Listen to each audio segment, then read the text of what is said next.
He's crazy. That's what he is. A loony. A nutcase. A genuine wacko. Uncle Edgar is always looking for things. Things like 3 paper clips or a chrome coat hanger. Or 1 patent leather tap shoe. He rummages through trash cans. He goes to garbage dumps. He's always bothering my other tenants. One day it's bicycle spokes. Then it's baseball cards. And who do the tenants complain to? Yours truly. He won't let anybody into his apartment. Not even his own niece. All that junk he's collecting, it's a fire trap. He could hurt himself. And other people. Namely, me. He needs your help. Yesterday, he wanted a yo-yo. By 6 o'clock. And last week, pieces of broken dolls. Heads, arms, legs. Please do something, Doctor. Please, for his sake. And ours.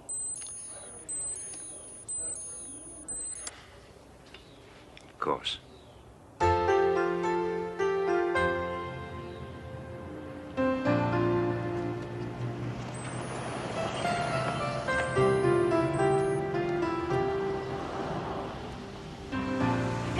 Don't work.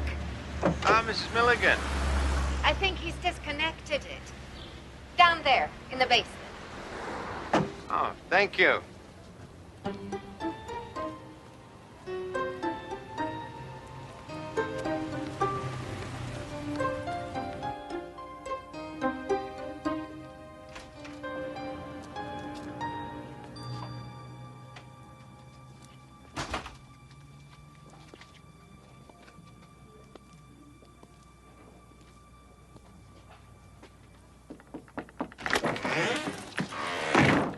Thanks anyway, Mr. Pilchick, but I already found a brass thimble. You're not Mr. Pilchick. I'm Dr. Jeremy Sinclair. May I talk to you, Mr. Some other Witherspoon? time, perhaps. I have to look for a doll's head.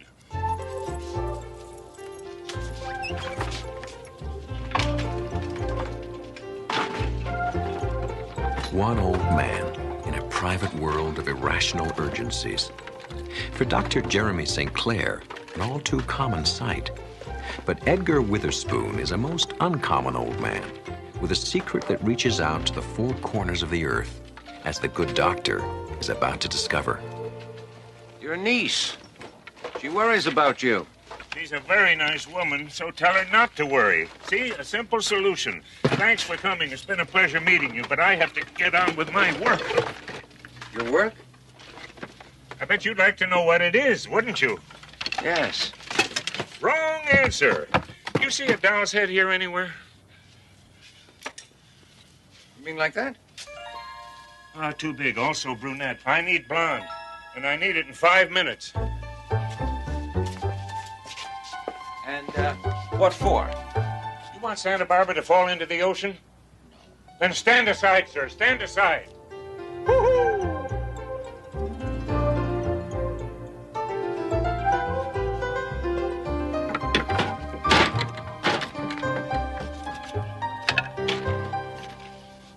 Just in the nick of time.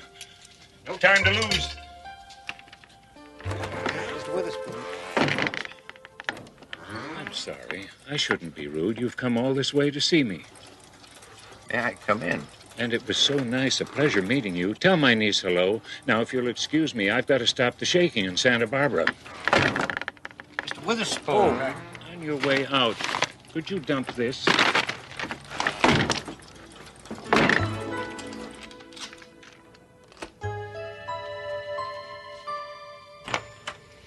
Good afternoon, Doctor. Did you see Uncle Edgar? Yes, this morning. Well? I wouldn't exactly call it a long conversation. But long enough to realize that he's... Oh, absolutely. On the other hand, Mr. Witherspoon appears happy and quite harmless. Harmless? He pesters strangers on the street. He runs after garbage trucks. That is far from harmless. Somebody saw him take a baby's bottle out of its carriage. I'm afraid he'll get arrested next time. Doctor, I will sign anything. cooperate in any way I... All right, maybe I'll have another chat with them, and a longer one, and see if I... A small earthquake tremor was felt shortly before noon today. The force was enough to rattle dishes and a few nerves, but no injuries Did you hear were that? reported. What? In international news, There was something about it. Sorry, it was nothing. I don't know what I was thinking. I'll call you as soon as I can. Thank you very much. threat of terrorist activity could be a problem. Acid rain is affecting the northern lakes even more than scientists.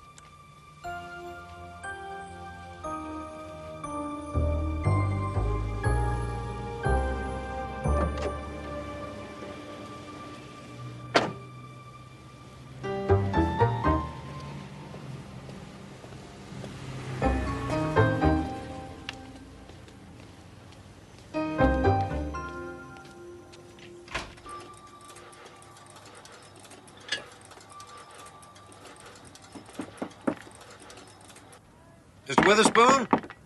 Go away. I'm not home. It's Dr. Sinclair. I was here last week, you remember? Sorry, I wasn't home last week either. Mr. Witherspoon, I could legally force you to open this door to me. Is that what you want?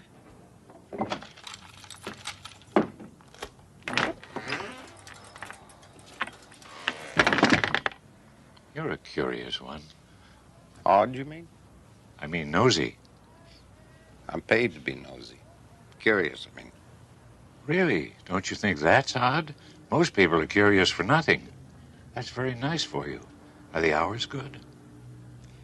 Mr. Witherspoon, why do you collect dolls' heads, shoes, paper clips? I can't afford Rembrandts. What? Oh, no. Oh, No. As usual, it's been lovely. Please don't call again. I may have to.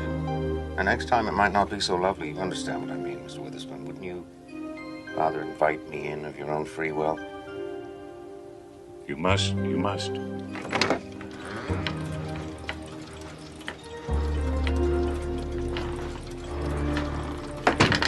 be very, very careful where you walk.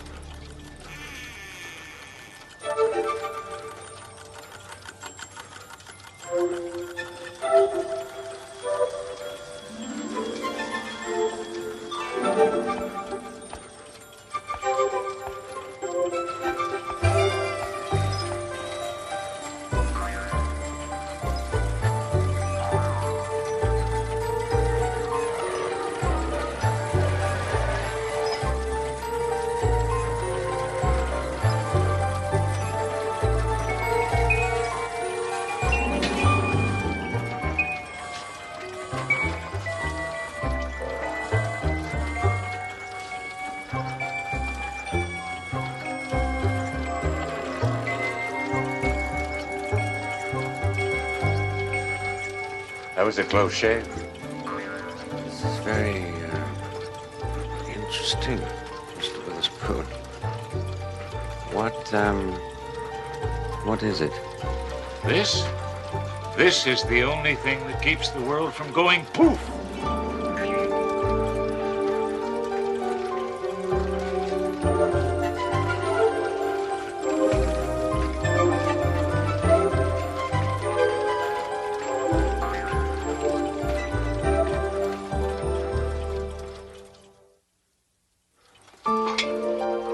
Now, let me understand you clearly, Mr. Witherspoon. You say that this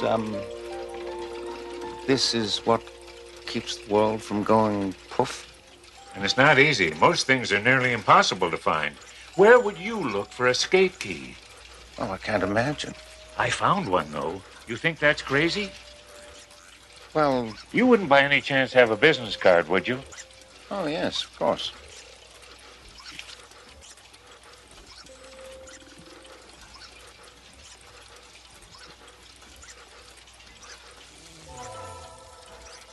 That was an easy one. Well, I won't take up any more of your time. I've seen more than enough. I used to be an engineer. Earned lots of money. Then I retired. Worst mistake I ever made. Life was so damned boring. And then the voice spoke to me. Oh, you also hear voices. You too? Please, tell me about it. I was sitting in the park one day feeding the pigeons, and suddenly, there it was, the voice. Edgar, it said, have you ever been to England? Oh, yes, why? No, that's what the voice asked me. Edgar, it said, in the heart of Big Ben, there is a pendulum that tells the clock how fast to tick. At the bottom of the pendulum, on top of the big weight, there's a stack of pennies. Every so often, they take one off. The clock speeds up. Or they put one on. The clock slows down. The pennies change the balance just a little, but enough to keep the whole mechanism running perfectly. So, what you have here is some kind of clock. Of course not. Why would I build a clock? $3, any drugstore. Doesn't lose 10 seconds in a year. Anyway, the voice said, Edgar, the world is a funny place. Little wars here, big wars there, volcanoes going off, storms, tornadoes, a terrific amount of noise and bother. You have to build something that will keep the world from going too far, maybe even going poof. What the pennies do for Big Ben, this does for the world. Who do you think it is who's speaking to you? Well, sometimes I think it's God. And then I think, no, God would have a deeper voice. Would you care for a prune, Doctor? Oh, no, thank you. I was just leaving. But you've just arrived. Oh, careful! I have no idea how the thing works. All I know is that the voice tells me what it needs, and I get it. Goodbye, Mr. Witherspoon. You keep up the good work. We could call it a sculpture. Would that make my niece happy? What? Oh, no. If you happen to run across an old tuba, would you bring it by? I need it in 2 hours.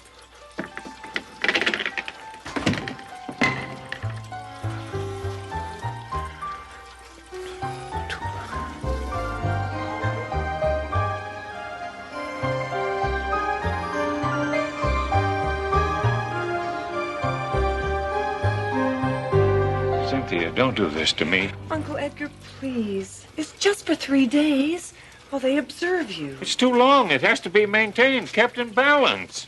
Mr. Witherspoon, you hear voices. That isn't normal. You must understand that. You hear voices, too. No, healthy people do not hear voices. You hear mine, don't you? That's not the same thing. Why, what's the difference between a sane man hearing a crazy voice and a crazy man hearing a sane voice? Maybe the truth is somewhere in the middle. You don't understand the risk you're taking. I knew it. There goes Tatoa. What's Tatoa? A tiny island in the South Pacific. What time is it? 3:17. At 3:17 in the afternoon, Tatoa became history because of you. Please, well, there's still time. It'll take me days to clean up this junk. Keep her away from it. Remember Tatoa. Classic psychosis. Tired, feeling useless, he created a typical delusion of grandeur that he was vital to the world's survival. Poor Uncle Edgar. You will take good care of him, won't you? Mideast stalemate continues. Congress passes Transportation Act. And in the South Pacific, the tiny island of Tatoa is destroyed by a tidal wave. Details on this and all the news in an hour. Did he say Tatoa?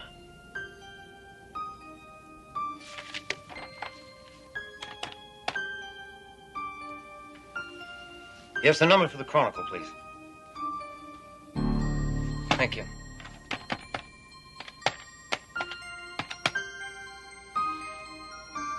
Hello, I want to check on a news story. I just heard something on the radio about a tidal wave destroying an island. Yes, that's it. Are there any details? Really?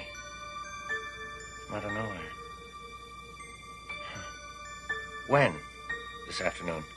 I mean, exactly what time? Thank you. Miss Walker!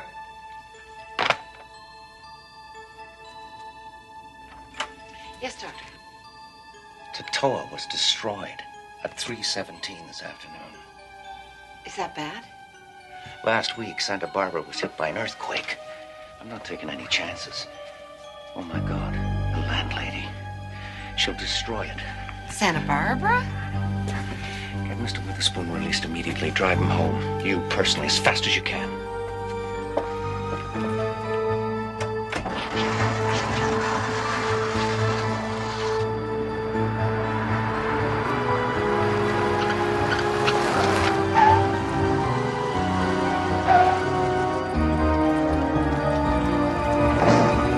Don't touch the thing!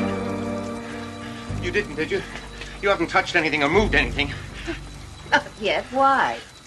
Because this is the creation of a disordered mind. And by studying it, analyzing it just exactly as he left it, I can come to a deeper insight into Mr. Witherspoon's problem. He's a loony. What else do you have to know? No. It's not that simple. I can't rent this place with garbage in it. All right. I'll rent it. You? Yes. I'll give you double what you're getting. I'll be up later with a check. Thank you, Mrs. Milligan.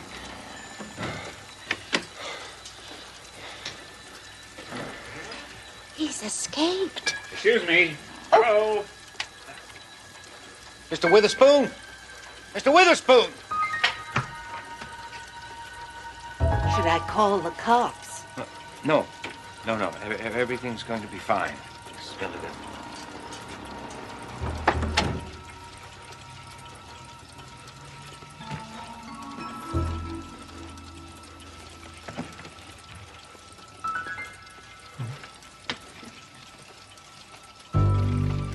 You got a handkerchief? Oh, yes.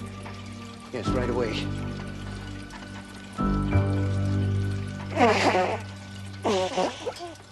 Thanks. That lady had me dressed so fast, I left mine behind. Mr. Witherspoon, I don't know how to begin to apologize. Nothing in my training had prepared me for a case like yours. Well, nice meeting you. Where are you going? Away, finally, after 11 years.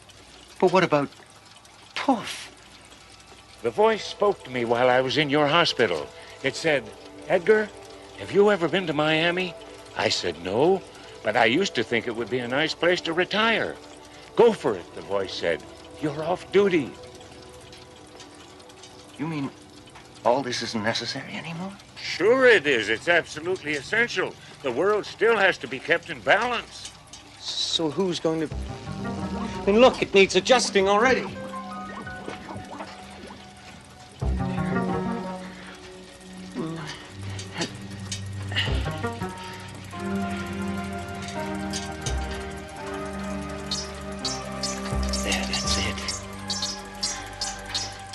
Just get a ping pong ball in there by 7:13.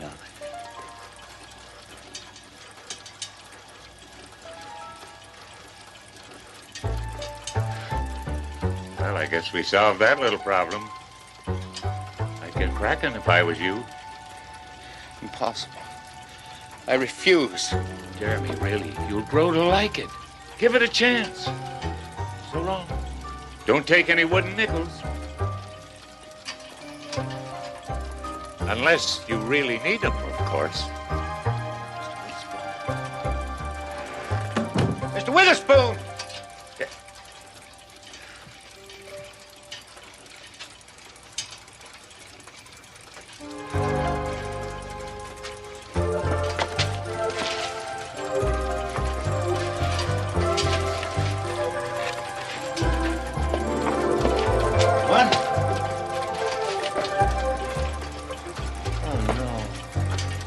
No, a tambourine. You gotta help me. I have to find a tambourine right away. Right away, please. Can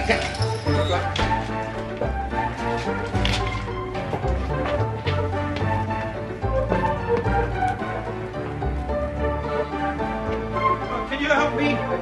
Do you know where I can find a tambourine? If in the next few months you notice that there's been a spate of catastrophes or things are just not going right, remember that Edgar Witherspoon's replacement is learning how to make some precise adjustments. Don't worry, his education will not last long, and then you might give thanks to a physician whose practice extends to the well-being of the entire planet. Dr. Jeremy St. Clair offers a unique form of preventative medicine found only in the Twilight Zone.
Norman Blaine, whose greatest fear is that if he were to vanish from the earth tomorrow, no one would notice, or mourn, or question.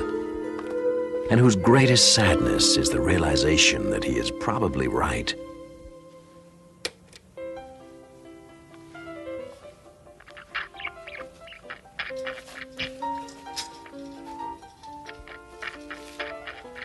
Sofa, coffee table, chair, and pet. Solitary decorations in a life noted chiefly for its isolation. Point of origin and point of destination for Norman Blaine, whose days and nights are routinely swallowed into unhappy silence.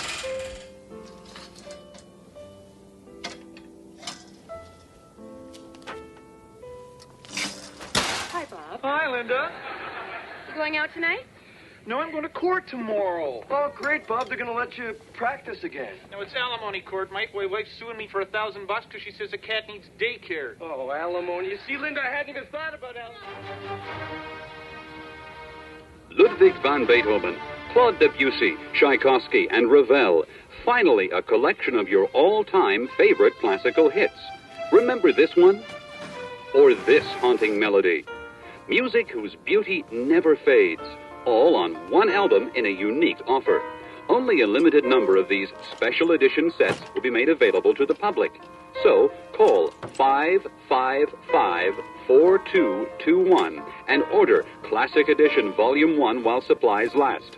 For your album, cassette, or CD, call 555-4221. Operators standing by 24 hours a day. Moments to remember for all time.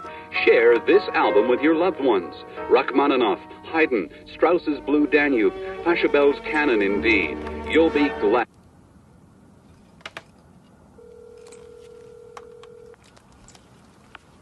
Hello? Yeah, hi. I'm sorry, I think I dialed the wrong number.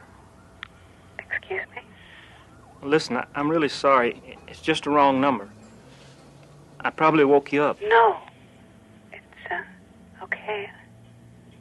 I was just sitting here, and I heard the phone ring.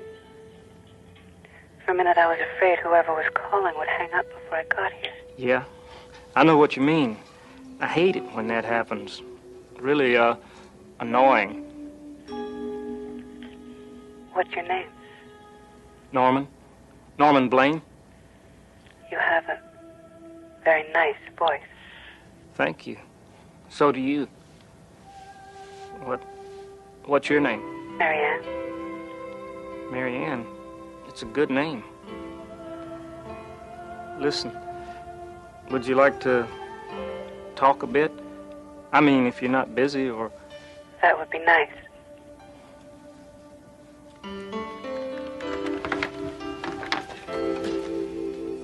So, where was I? Talking to some strange woman for an hour. Hour and a half. That's the amazing thing about it. It wasn't like she was a stranger at all. It was, I don't know, special somehow. She was a little nervous at first, but after a while she started talking, I started talking, like we were old friends. Next thing I knew, it was... It was an hour and a half later. Exactly. She was friendly and fun. God, I hadn't had that much fun in ages. Now I don't know what to do next. I mean, she said I could call her back tonight after 7. I guess she works late. But I'd really like to meet her. I just don't know. Look, Norman, a year and 2 months, you and I have been sharing this office. For a year and 2 months, I've been able to come in here and sit at my desk and pretend that I'm all alone. Because from your side of the room came a blissful silence. I mean, I really like silence. I have 5 kids. Look, you want my advice? Ask her out, okay? You know, suggest lunch or dinner or ice cream, a trip to the zoo, whatever, just go crazy. You know, the fact is that she wouldn't spend all that time talking to you if she didn't want to meet you, right? Simple problem, simple solution, okay?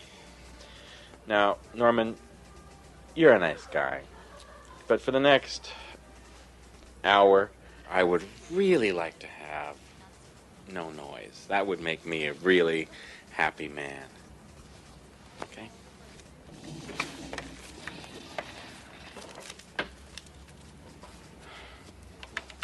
Well, thanks for listening anyway. That was a noise.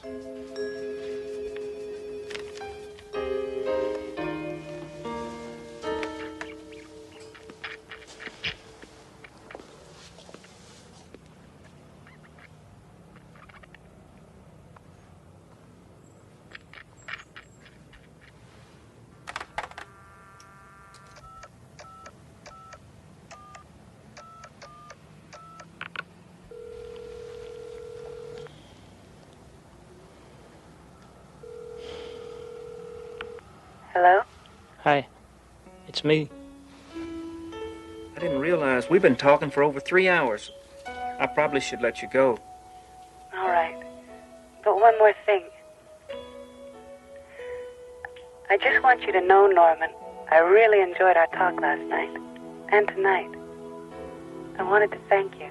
Well, same here. In fact, listen, I was thinking and wondering if you'd like to get together sometime. Maybe lunch, dinner, a movie, anything you want. Norman. No rush. I mean, anytime, it's okay. No, I really can't. We have so much fun just talking. Why do we have to change it? Can't we just leave it at this? Well, sure. I guess so. I've hurt you, haven't I? No. Really, it's okay. Like I said, I just enjoy talking to you. Honest. Promise you'll call me tomorrow? I promise. Bye, Norman.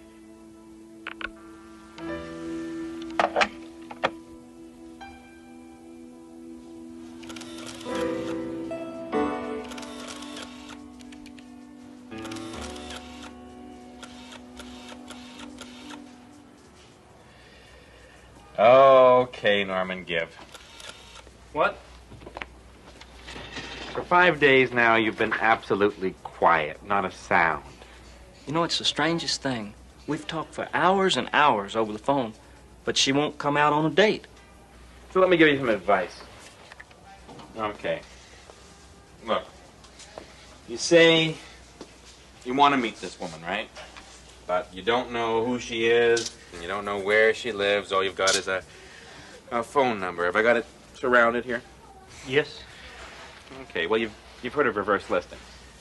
Like you phone the operator, you tell her you've got this number, you think it's the right one, you say it's an emergency or something, and you get the operator to tell you the address that goes with that number. And once you've got the address, you cruise by and you just run into her by accident. Okay? After that, you're on your own. All right, now, can we have some quiet around here? I'd rather keep What is it?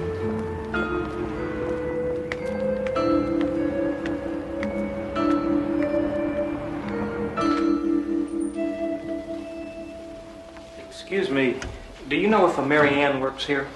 Mary Ann. Would you know her last name? I'm sorry, I don't.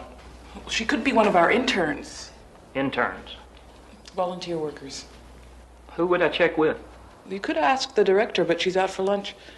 Why don't you come back in an hour? Thank you very much. May I look around? Of course.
I see you're admiring the sculpture.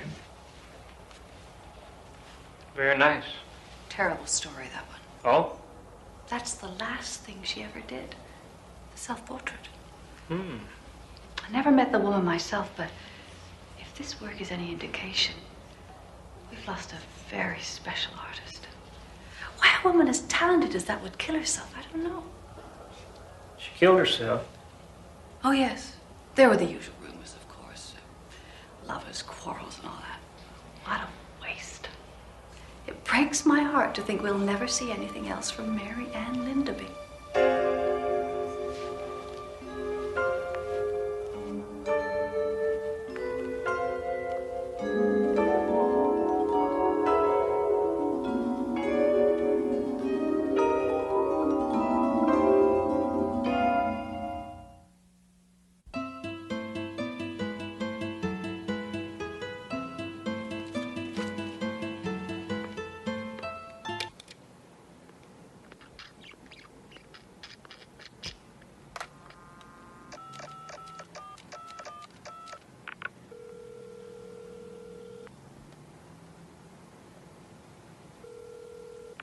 Hello, Norman. Hello, Mary Ann. I didn't think you were going to call. I saw you today, Norman. You came by. You were standing in front of me talking to that woman. That's impossible. I can't deal with this. This can't be happening.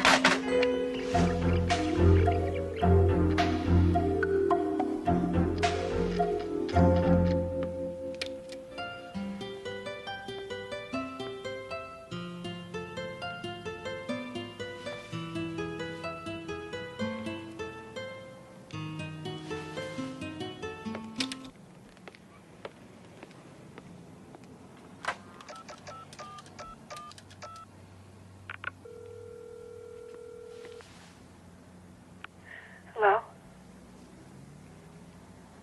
I'm sorry, Mary Ann. No. It's me. I'm the one who should be sorry. I never should have answered the phone. But it's been so long, Norman. So long since I've talked to anyone. It was dark. And I was so alone. know. So was I. I have to go now. No, wait, please. You can't go away like that. Sorry, Norman. Please. Goodbye.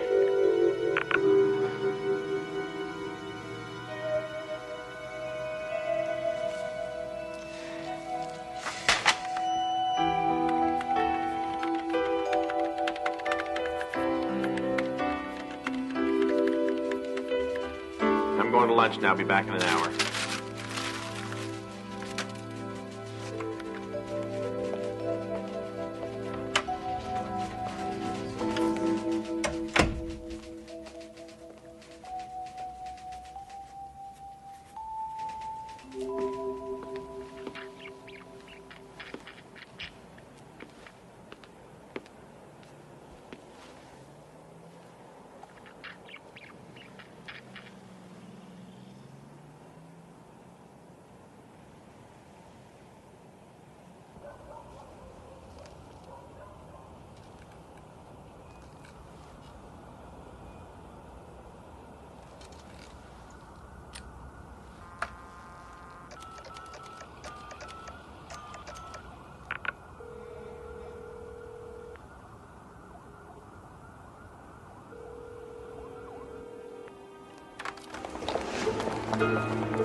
You were the only one that ever made me feel I was wanted.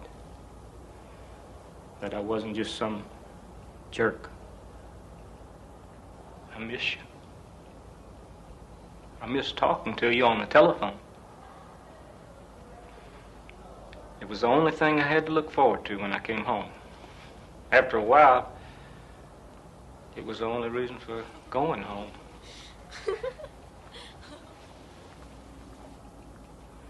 Don't you understand? I used to feel I was nothing, that I had nothing. And then there was you, and everything changed. And I thought, my God, I'm in love. For the first time in my life, I'm honestly and truly in love. And it all just went away. Without you, there's nothing left for me. I'm sorry, Mary Ann. I'm sorry.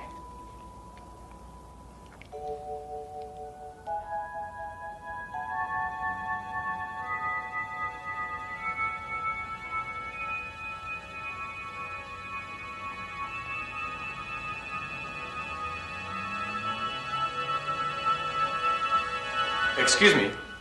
I'm gonna have to ask you not to touch the exhibit, sir. Goodbye.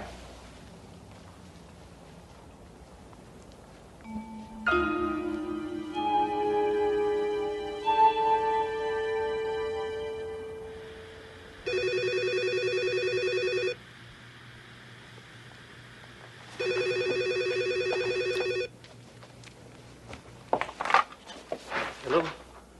Norman? Mary Ann. It was so hard to call you. It's dark here. So dark. I heard what you said about there being nothing left for you. It scares me. It's what I said when I was so lonely and hurt.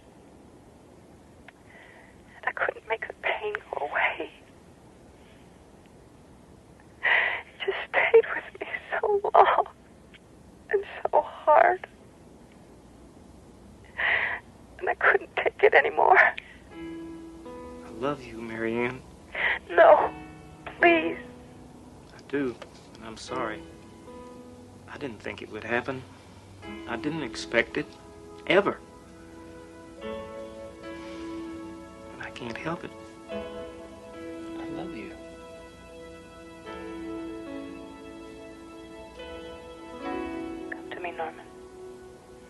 to me now. Tonight. But the museum, it'll be closed. Don't worry. I'll take care of it. But come now, before I change my mind. Hurry. Okay.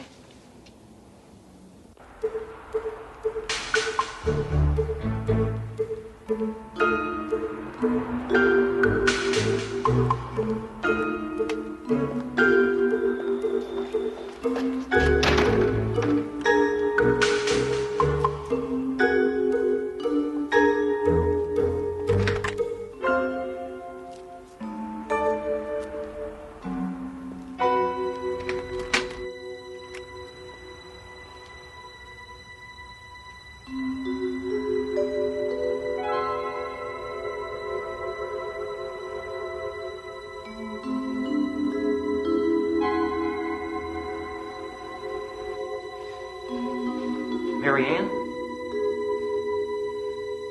It's been so long since anyone's told me they loved me.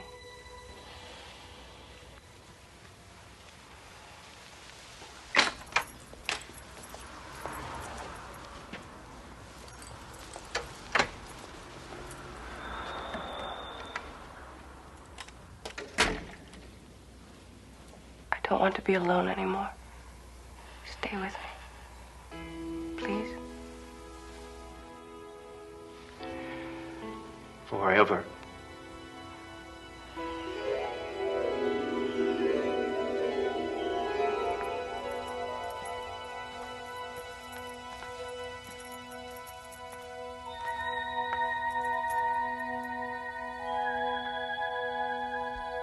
On display, a very special exhibit, cast in bronze and loneliness. A tender symmetry of line and form, suggestive of love finally found in the Twilight Zone.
Showtime. Oh, Dottie. I forgot.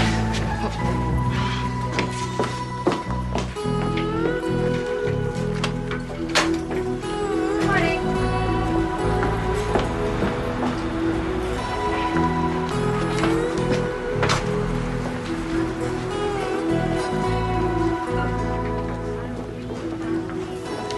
Hello, Mr. Slater. Hi. I'd like to see Mr. Simmons. Oh, I'm sorry. He's no longer here. You have to see Mr. Cutler. Good morning, Mr. Cribbins. Hi, morning, Miss Bailey. Could you check your figures against this? I gave you 7 cents off yesterday. Yes, sir. Oh, Mr. Cribbins, I'm ordering tickets for the livestock show. How many do you need? Just one. Okay. Your figures match today. Hi, Barb. Still trying to get him into a conversation? Oh, great. I've only been trying for a year. Hello? I'll tell him right away. Mr. Cribbins, Mr. Cutler wants to see you in his office right away. Thank you.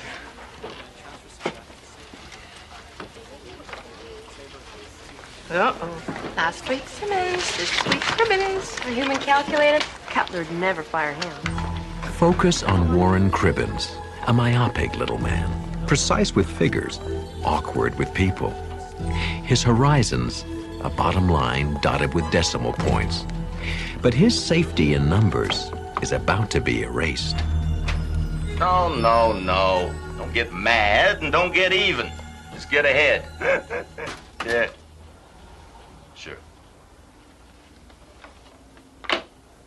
Cribbins. Yes, sir. Have a seat. Thanks, sir.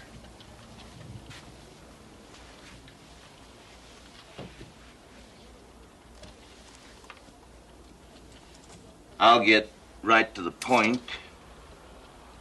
You like your job? Yes, sir, very much, and I hope my work has been to your satisfaction, sir. Right down to the last decimal point. Oh, thank you, sir. Wish I could say that about everyone. Cribbins, Warren, how'd you like a promotion? Well, I've decided that you should replace Simmons as the new loans officer here at the Farmers Bank. actually, I think I'm better suited. Exactly. You respect the numbers. Well, honestly, No, don't thank me. Sandy will help you get set up. She's your new secretary, and we can discuss your salary later. Here, take this file and look it over. You'll find it's fairly typical. Yes, sir. Congratulations. Oh. Thank you, sir. Sandy, will you come in here for a moment, please?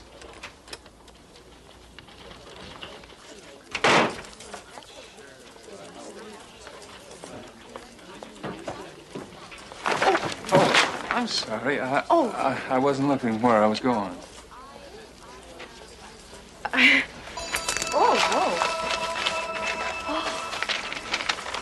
Oh, no. Oh, no. Oh, I'm so sorry. Oh, that's all right. Oh, I'm so sorry. I can get them fixed for you. No. That's all right. I only need them for close work. I'll get by. Oh, Mr. Cribbins. Yes? That's my book. The blue book. Oh. Yeah, yes, it is. Thank you.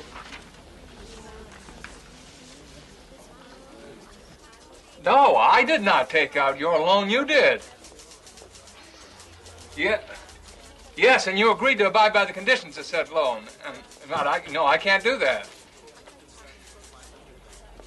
Mr. Simmons is no longer working here. I said that I can't do that, and Mr. Johnson, I would appreciate it if you would watch your language, Mr. Johnson. Mr. Johnson?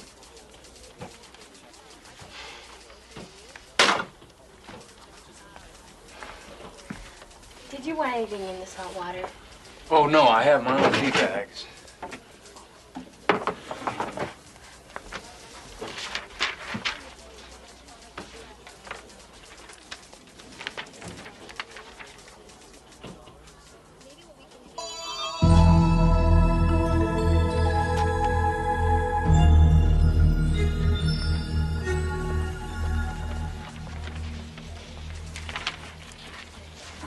Yes, Mr. Cribbins. Some money just dropped in there. Where? In there, I just saw it.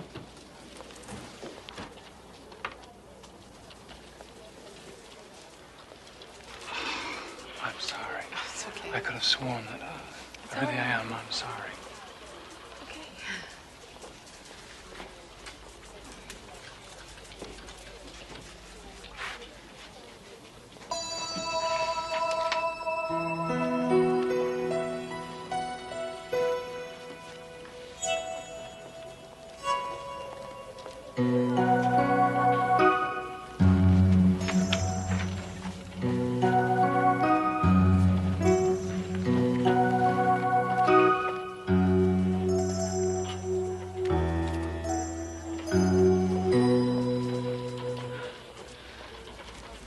Thank you, Mr. Cribbins.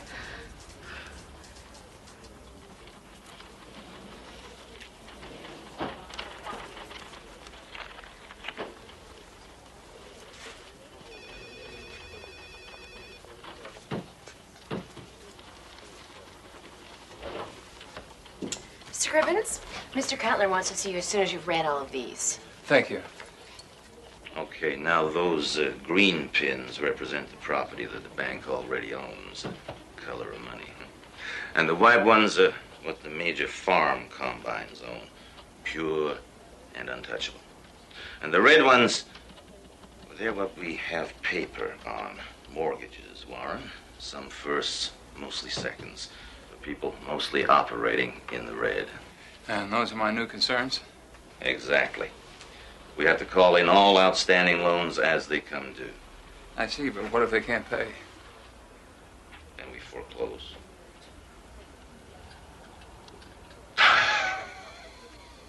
Listen, Warren, I've always looked at mortgages as rent. If you have a tenant who can't pay his rent, then you find one who can. I mean, the business of America is business, right? Calvin Coolidge. Exactly. So it makes us great.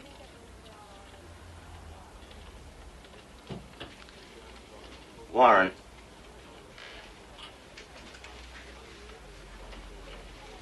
Do you have any idea why we're stepping up our activity on this? No, sir.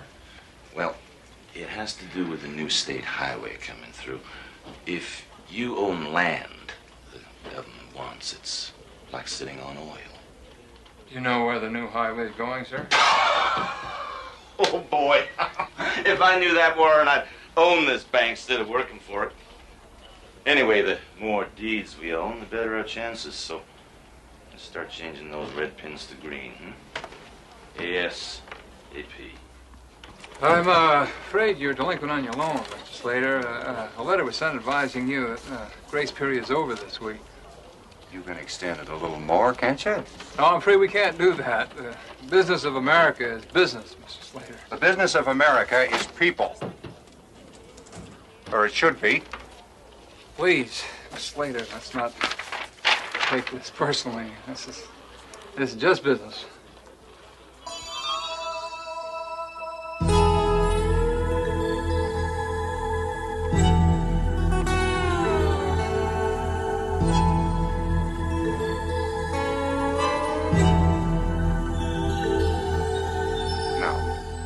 This isn't just business. This is my life. Just remember what that farm means. To me, my family, this whole community. I promise to look at the figures again, Mr. Slater. See what we can do. Name's Vern. Thank you.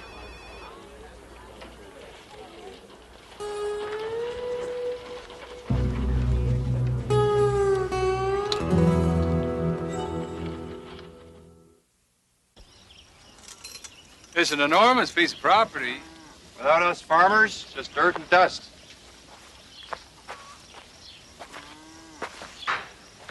What's the bank going to do with it anyway? You can't work it? No, I guess not.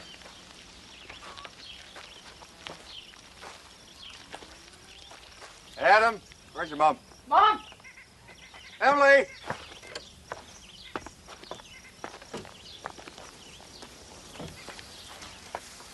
This here's Mr. Cribbins. He's from the bank. How do you do? Hello. Vern tells me you're going to figure a way to make things work. Well, since I'm not empowered to extend your loan and your equipment appears to be a little outdated, I suggest that you sell off some land. Who to? Who's going to buy it at a price that'll be worthwhile? I'll just have that much less corn for market? How's that going to help me, Warren? Mr. Slater, Vern, I think that may be your only option. I may not even be able to get my boss to agree to this. He wants to enforce foreclosure.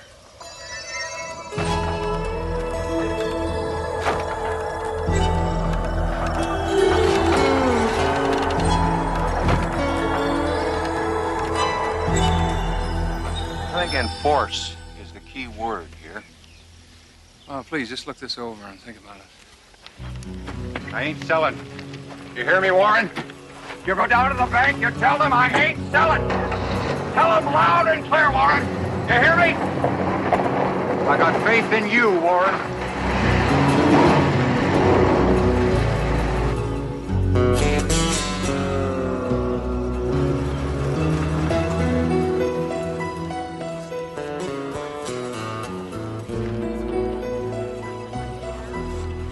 Morning. Good morning. Oh, Sandy? Can I see you for a minute? Sure. Come in, sit down. Okay.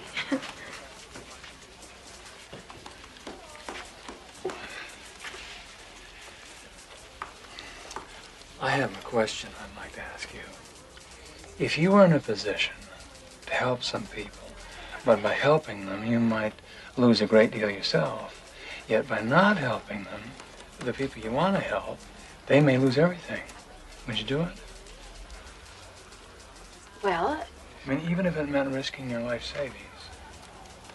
well, I don't really gamble. I can't afford to. But,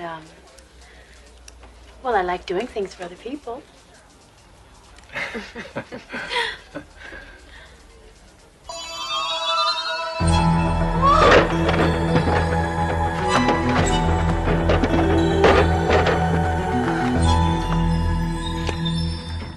Whoa, what's wrong?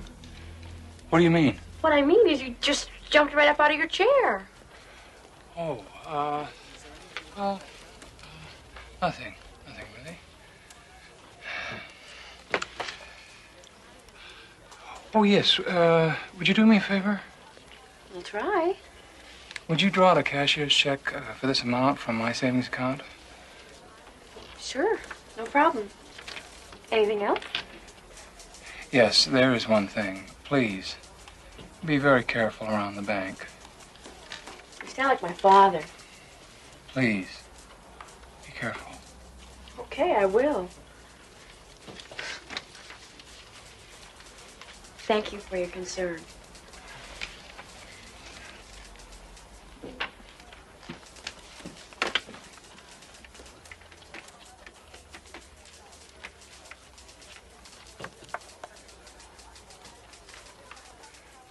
Hello, Mr. Slater. Vern. Yeah, this is Warren. I think I may have found a solution.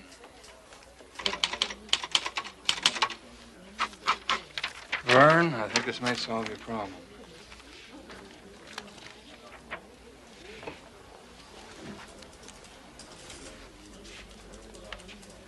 This is a loan. Yes, a personal loan from me. That's correct. Warren, I won't let you down. I'll pay you back every single penny. I promise you.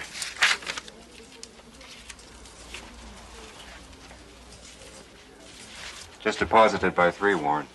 This is due day, you know. Don't worry, Vern. They let me cut in line here.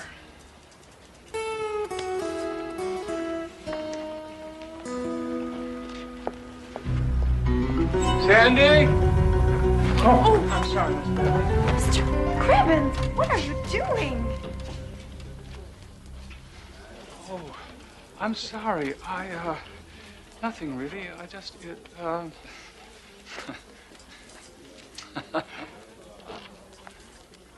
I thought you were going to fall. I use this ladder all the time, and I've never fallen, not once. Oh, I don't understand. You were supposed to be careful. And I was. Oh, I nearly forgot. You're supposed to go see Mr. Cutler in his office. ASAP. So, with foreclosures, like I said, it all depends on the worth of his assets. Here, I have some figures available on that. So, don't dicker with him too much there. He's in no position. His debt load's so heavy he can't say no, even when we offer him bottom dollar.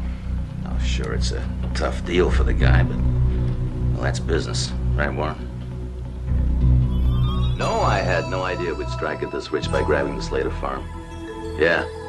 Yeah, well, just wait and see what else I got in mind. You betcha. I love highways. Warren? Warren, did you understand what I just said? Yes, sir. Offer Vern Slater bottom money because he's so far in debt he has no choice but to take it. Exactly. Remember, the note's due today, plus penalties, plus back taxes. But you can waive it all if he takes our offer. So, get on it.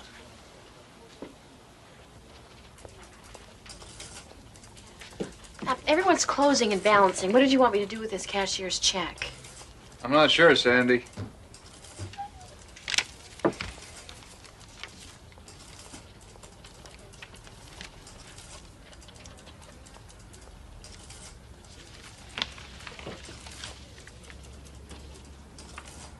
Deposited in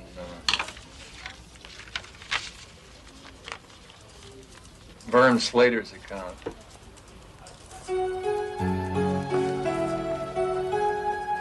After what I told you, after everything I said... I don't understand. You understand perfectly well. Don't play that game I'm with me, not sure Griffiths. what you're talking about, Mr. Cutler. We should have owned that property. If not for you, we would have. You are directly responsible for costing me a fortune. How is that, sir? How's that? Please stop screaming at me, Miss Cutler. That new state highway is gonna cut straight through Slater's farm. Oh, really? You personally loaned him that money! You betrayed me, Cribbins. Well, I don't see it quite that way, sir. How do you see it? Aren't we the Farmers Bank? I just helped out a farmer in need. Clear out your desk, Cribbins. You're fired. You sure you want to do that, sir? It's worth the severance pay just to get rid of you.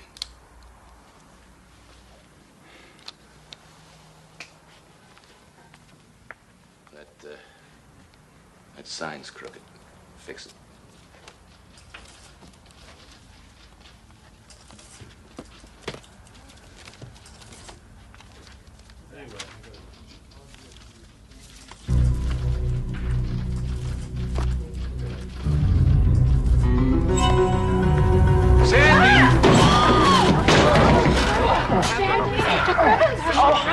What happened? You okay? Oh, I think so. Are you okay? I told you to be careful, Sandy. You were right, Mr. Cribbins. Warren. Warren. Oh. Oh, take your hand off. Thank you. Oh.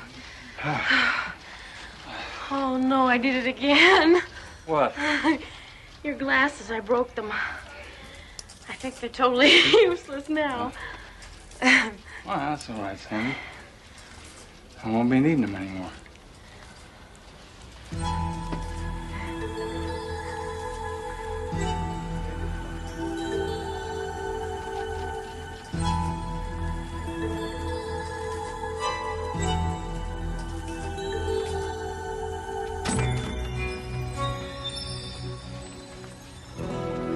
What, Miss Bailey?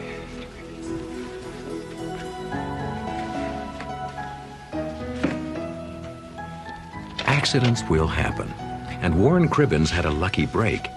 Instead of blindly following orders, his eyes were opened, and he saw humanity, and discovered it was his greatest asset. Add him to the list of those who have peered into the Twilight Zone.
Welcome back, Mr. Bennett.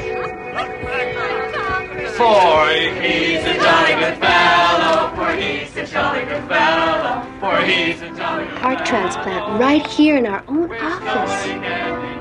One man, one heart. An obsolete fact of life. Witness Tom Bennett, a man who accepts his new organ as just one more item that money can buy. Okay.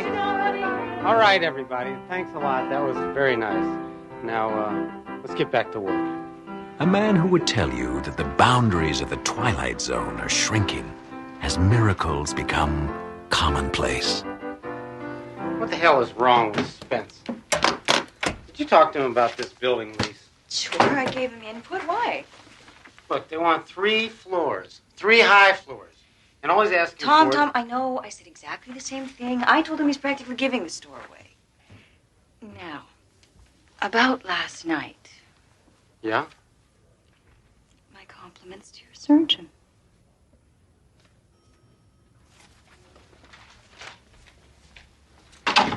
Hey. Hey, guy. Welcome back. Place hasn't been the same without our killer shark. Yeah, I noticed that. 60,000 feet at $2 a foot. We can get at least 2.5 for that. Are you okay? Yeah, I'm fine. Well, that's a first. Tom Bennett loosens his tie. Tom, are you sure you're feeling okay? If you can show me where we can hit them up for some more money. It's easy. How is it easy? You just up the price to 2.5 per foot, and then tell them to take it or leave it.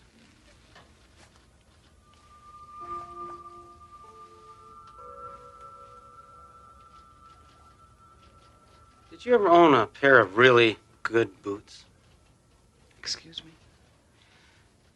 Yeah, the kind of boot that fits around your foot like it's always belonged there. Don't look at me. If it doesn't have 3-inch heels, I'm not interested. Where are you going? Be right back. I'm gonna go buy a pair. You're gonna buy some boots. Tom, we're in the middle of something here now. Yeah. You wanna come along? Tom, you're serious, aren't you? Sure. Okay, let's go get them boots, partner.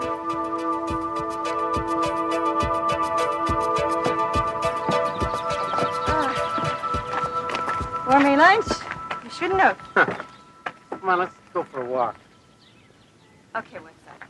Hot dogs for lunch, strolls on the beach. Tom, this is not like you. But it's great, isn't it? Come on. Wait a minute, Tom. I can't go down there in my heels. Take them off. Sure. Designer hose, $30 a pair. Why not?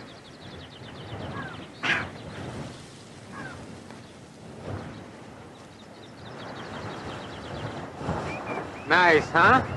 Yeah, Tom, I really have to get back.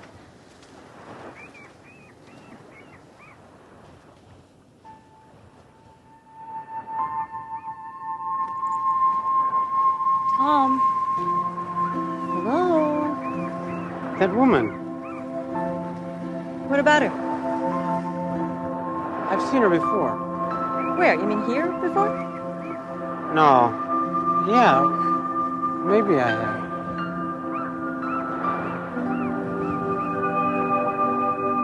While I can appreciate your firm's situation, I'm certain that you can also appreciate ours. If you wish to continue as a tenant... Excuse me. How about something to eat? Sure. Julie, want to go? Thanks. I think I'll pass this time. The terms I have outlined are the best we can offer in the current rental market. Unfortunately, there's no room for negotiation. That's good.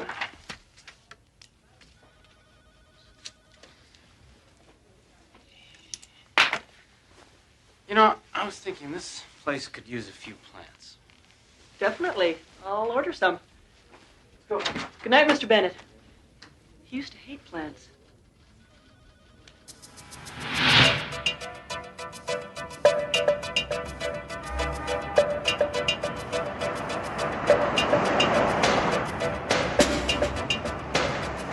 Where are we headed? This car. Who cares? Just relax. We'll wander around till we stumble across something.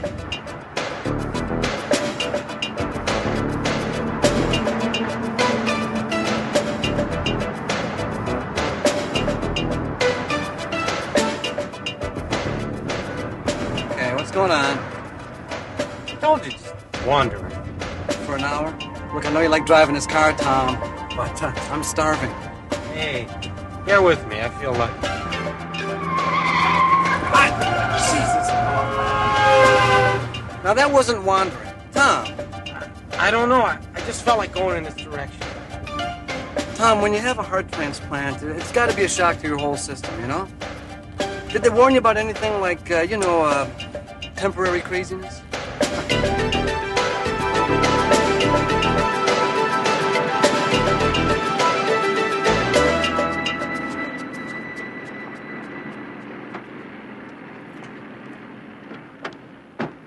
Tom, what is this? This is dinner. Get the hell out of here. You got an immune system that's already stressed out. This is not dinner. You look at that. What, the waitress?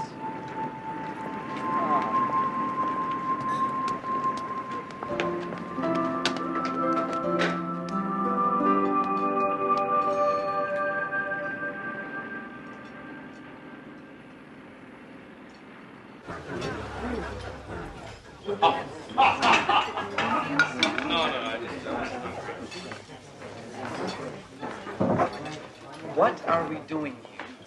Come on, it's a nice place. I want to get to know that waitress.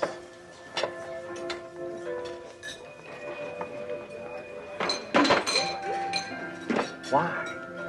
I don't know. There's something about her. It's like she's somebody I want to talk to. Mister, is there some reason you've been staring at me since you walked in here? I didn't mean to make you uncomfortable. Look, this is going to come from nowhere, but will you have dinner with me? No. Just dinner. Honest. Sorry, I'm booked up till Christmas. I'm serious. I think we have something in common. Take a chance. Tomorrow night. Or the next night. I know some great restaurants. Thanks, but no thanks.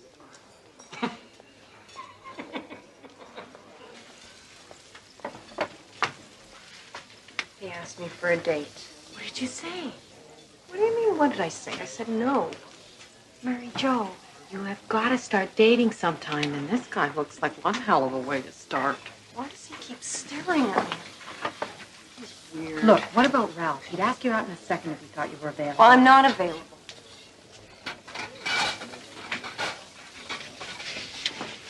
Honey, Jamie's dead. You aren't.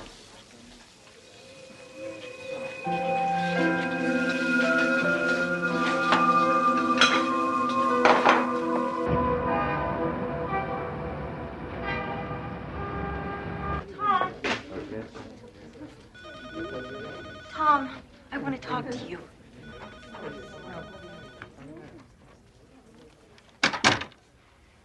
Okay, agreed. We have no claims on each other, fine.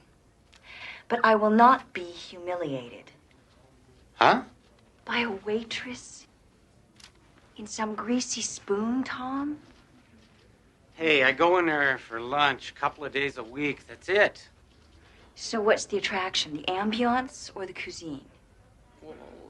Both. I like the food, and I'm comfortable there. I feel good there. Which is strange, considering nobody likes me. Least of all your waitress, I presume. She's not my waitress anymore. Mary Jo refuses to serve me. Which is just the kind of challenge you like. Wrong. As a matter of fact, I keep telling myself this is stupid. What are you doing there? But then, a couple of days later, there I am. Oh, poor baby. All that meatloaf and no love.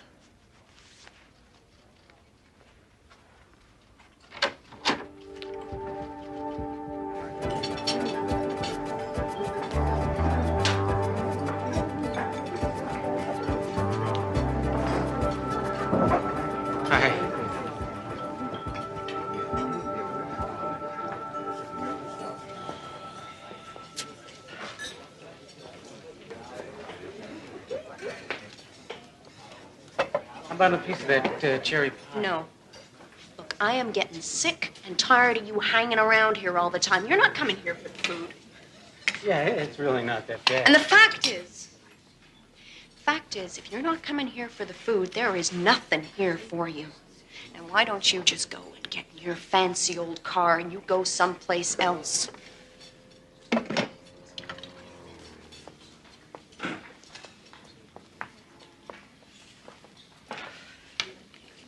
Don't you get the message? You're not wanted around here.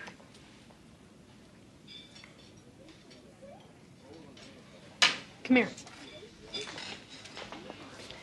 It's not that you're not a nice man, it's just that, well, you gotta understand.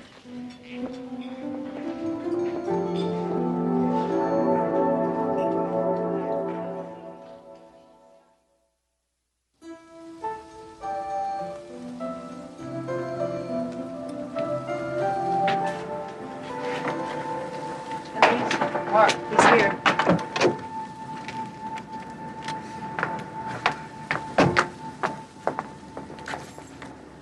I gotta go. Night. Mary Jo, I want to apologize. I had no idea. Your friend told me.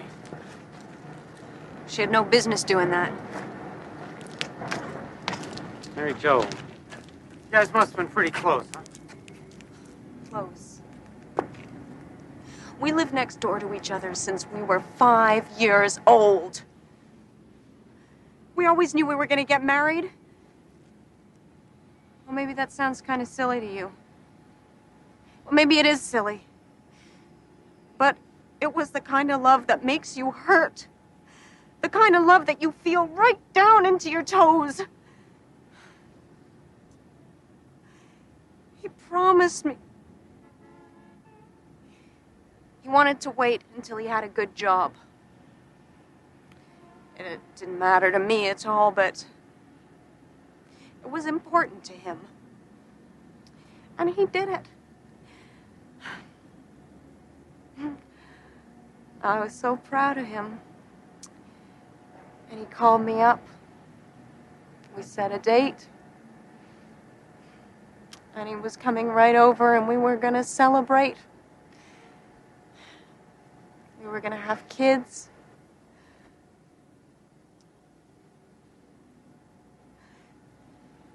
They said he drove off the road. And they took him to the hospital.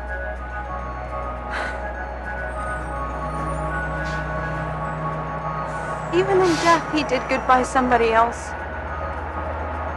That's the kind of guy that he was. What do you mean? Nothing. Nothing that would mean anything to you. Now, please go away! Wait, what was his name? I want to know his name.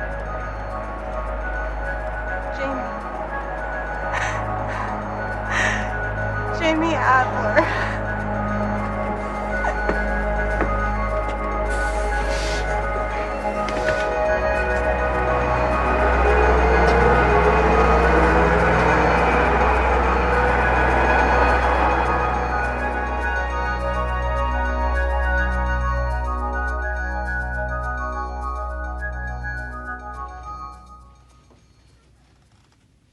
Thank you, Doctor. Yeah, I appreciate it. Of course. Strictly confidential, I understand.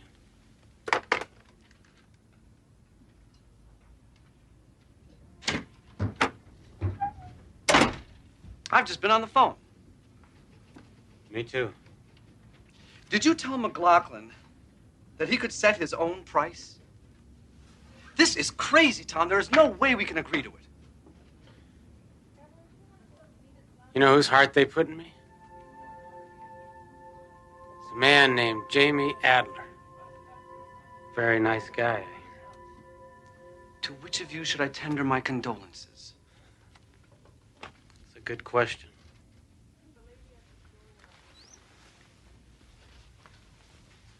Where the hell are you going now? I don't know. I'm going for a walk. Look, Tom. If you don't shape up, you're going to lose everything. The house, the job, the car. I got rid of that car.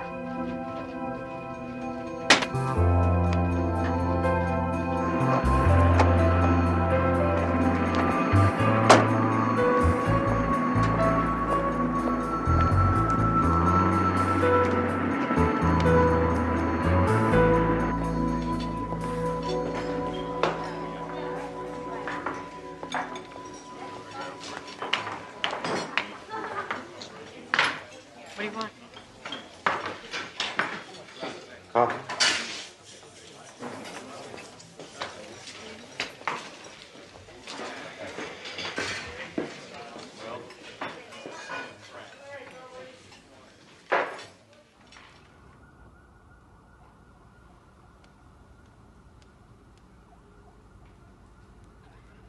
Still here. Yep, he is. What does he want? After 5 cups of coffee, donut? I think he wants to talk to you. Sure is patient. I think if we went away for the weekend now, he'd still be here Monday morning waiting. What should I do? Follow your heart.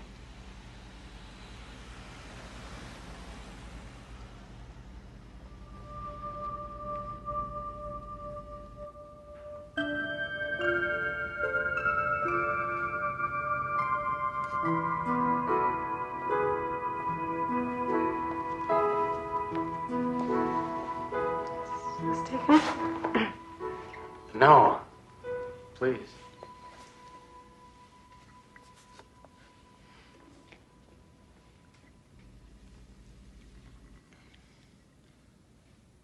Am I really so terrible? It's nothing to do with you. You'd be surprised. I'm sure you're a very nice man. I'm not ready for anyone right now. Can I tell you something? Sure. This morning I got this news. It's the kind of news that makes you want to go lie down for a while. I was scared. Then I kind of got comfortable with it. You don't have the slightest idea what I'm talking about, do you? Not really. Look, for a long time I was sick. They said it was my heart, but I think maybe it was my life.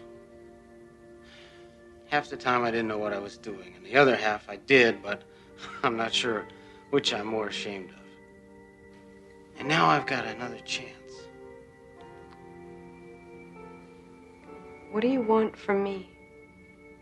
Just a chance, whenever you're ready. I've kicked open a lot of doors in my time, okay? But I'm willing to wait for this one to open by itself. If it does, I'm gonna be there, I promise.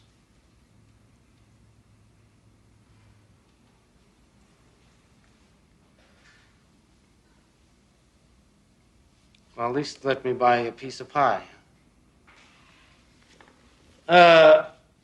Madam, give me a piece of strawberry pie with peach ice cream, please. That's my favorite. How did you know that? Lucky guess? You're a strange one. I warn you, I'm not an easy person at times. Oh, really? Jamie made me a promise, too. He said that he would always be with me. Yeah, I kind of suspected that. Well, he meant it, I'm sure. And, I'll keep my promise. Cross my heart. A philosopher once wrote, "The heart has its reasons that reason does not know." Perhaps he was born knowing that truth. Or perhaps, like Mr. Tom Bennett, he discovered it with a little help from the Twilight Zone.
On the frontier, any frontier, there can be little margin for error. Just as the first covered wagons making their way across the American desert had a finite supply of food and water, so too on this even vaster frontier are there laws that must be strictly observed. Thomas Barton has been piloting emergency dispatch ships for 5 years. He has never been faced with this particular law of the frontier. Until now. Thomas Barton is about to discover firsthand that there are limits, even here, in the boundless reaches of the Twilight Zone. Computational error, unauthorized payload. Computational error, unauthorized payload. Fuel supply insufficient for mission completion at present mass.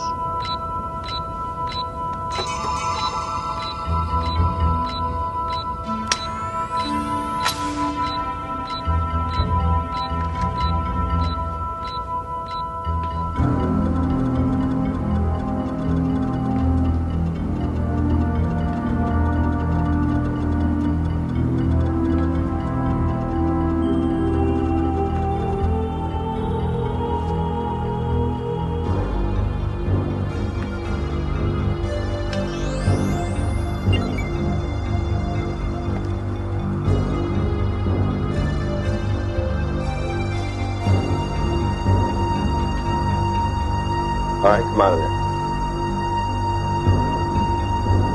I said come out of there. All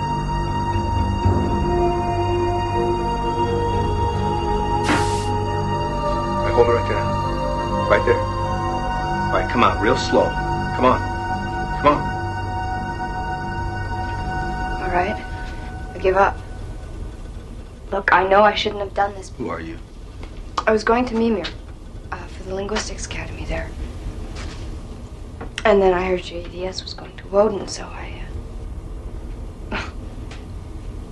You see, my brother, Jerry, he works on Woden, on the government survey team there, and it's been 5 years since I've seen him.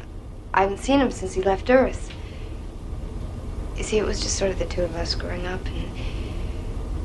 Well, I knew it'd be like a year before I'd see him again. 5 years is a long time, you know. I've missed him. And I know I shouldn't have stowed away, but I didn't want to wait another year. I knew I'd be breaking some sort of regulation. Another look. I'm not a freeloader. I can pay for my own keep once we get to work. And I've got a Class B computer license, and my background is in linguistics, so that might be useful. This is nice. What's your name? Marilyn Lee Cross. My brother's Jerry Cross. Do you know? No, I don't. Are we going faster? Yeah, I shut off the engines that were decelerating us as we moved into Woden's star system. I'm trying to save a little fuel for a little while. Why? Stardust, this is EDS 34G11. Barton speaking, priority blue. I need to speak with Commander Delhart immediately. Are you gonna... Priority blue acknowledged, Barton. Patching you in. Are you gonna ask them to come back for me? Don't! Barton, what seems to be the problem? Commander Delhart, we have a stowaway on board. I see. I assume you follow standard procedures. Negative, sir, I have not.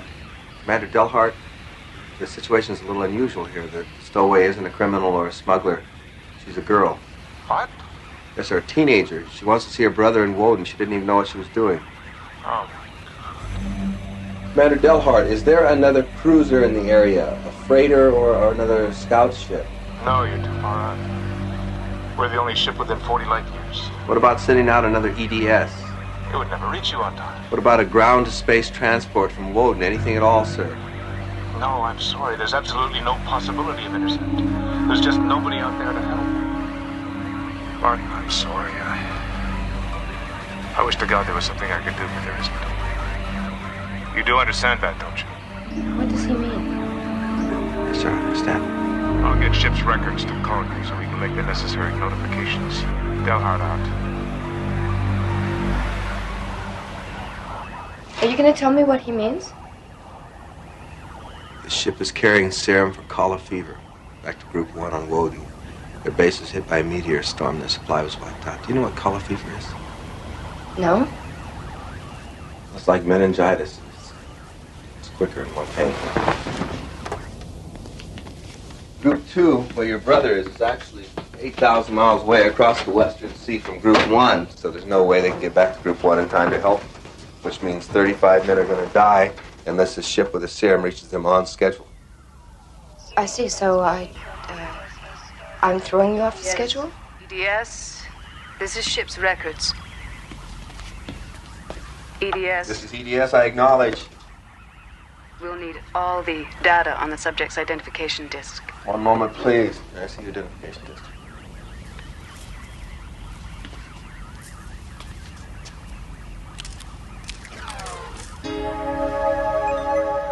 ID number T837-Y41, name Marilyn Lee Cross, date of birth July 7th, 2040, place of birth Grand Rapids, Michigan, American Commonwealth, Earth.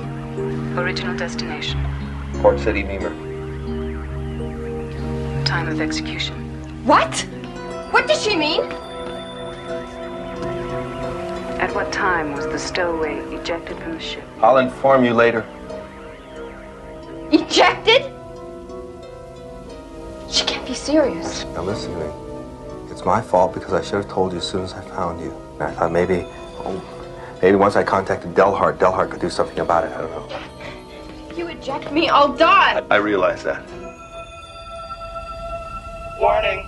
Fuel supply insufficient for mission completion. Moving to condition yellow.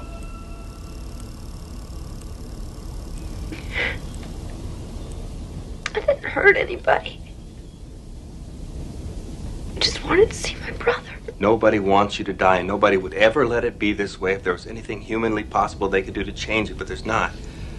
I mean, these emergency dispatch ships are given just exactly enough fuel to get to their destination, maybe a little extra to allow for atmospheric turbulence. And my added weight will cause it to lose its fuel before we reach the ground. Yeah, it'll crash, and you and I will die, and so will 35 people waiting for the serum. What about the Stardust? Can't it come to pick me up? No. God, it's carrying medical supplies and food to the outer colonies. Hundreds of people will die if it doesn't reach its destination on schedule. You talk like this happens every day, you know? Just like you're throwing some excess baggage overboard. You don't think I'm going to have to live with this for the rest of my life? I mean, every night when you come to me in my dreams, don't you think if there was anything I could do to help you, I would do it? Entering Woden gravitational vector phase 1. Engine ignition must occur at T-minus 85 minutes. Mass must be reduced.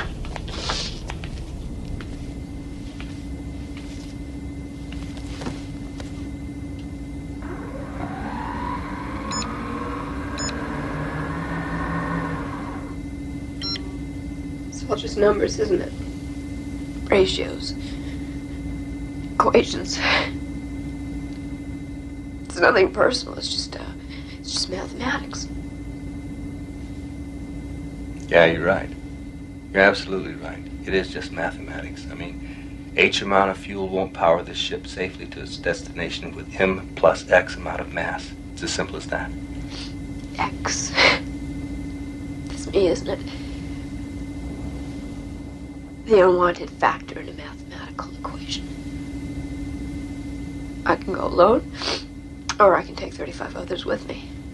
In case you're wondering, the EDS doesn't have any sophisticated landing computers. I mean, you can't pilot the ship by yourself. I know. Thanks for the thought, though.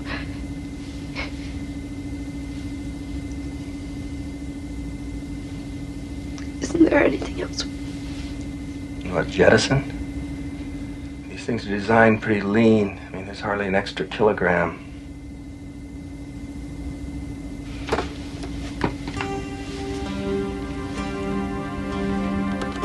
Wait a second.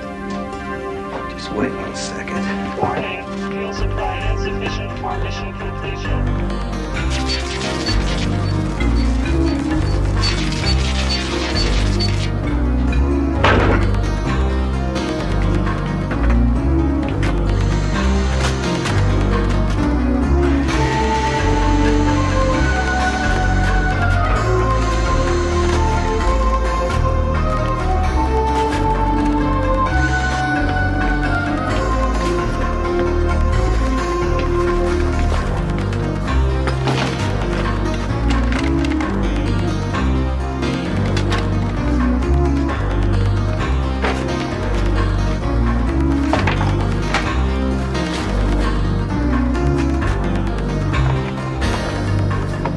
Do you think it's enough? Well, we'll soon find out.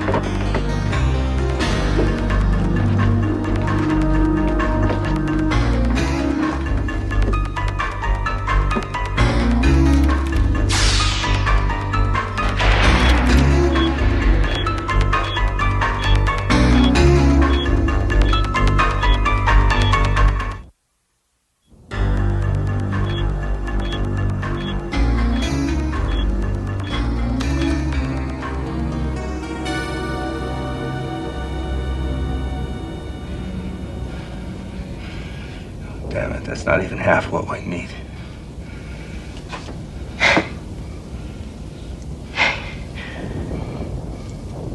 How long do I have before I have to leave? I have to reactivate the engines and start deceleration by 1900 hours. That's less than an hour. Oh, God, how did this happen so fast? It's different out here. I mean, it's not like Earth. The frontier's so vast that there's no margin for error out here. I mean, you make a mistake, there's nobody can help you. Entering Woden gravitational vector. Phase 2 engine ignition must occur at T-minus 75 minutes. You want to talk to him? Your brother? Do you want to talk to your brother? I think we're within range now. Yes. EDS 34G11 to Group 2 on Woden, please copy. Group 2, Woden. We copy EDS. Jerry Cross, please. It's urgent. Jerry? No, he went out on a reconnaissance mission. He won't be back for a while yet. Over. Please notify him as soon as possible, then signal us. It's urgent. EDS out.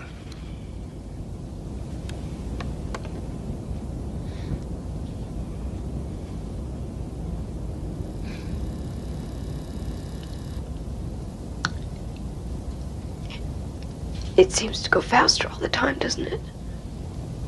I just want to hear his voice.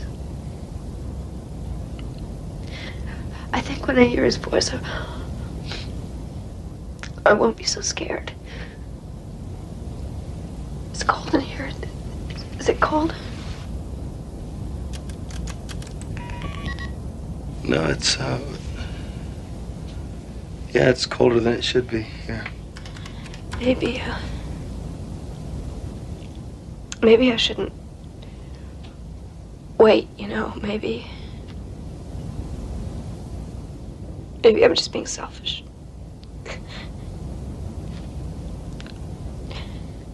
Maybe it would be better for Jerry if you told him afterward. No. No, that's not what he'd want. He'd want you to wait. Is it getting dark where he is?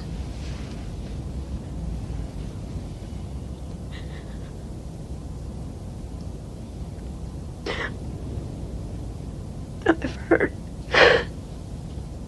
everyone I love. I've been so stupid, so selfish. It wasn't your fault. It really wasn't your fault at all, and they'll understand that. I'll never be able to tell them. I never took them for granted.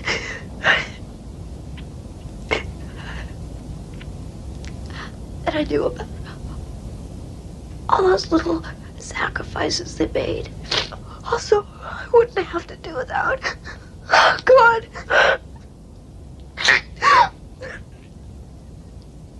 Never being able to tell them how much I love them. They know.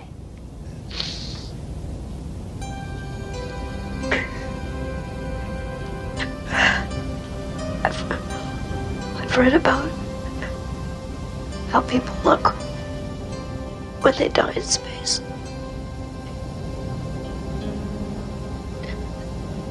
But I didn't do anything.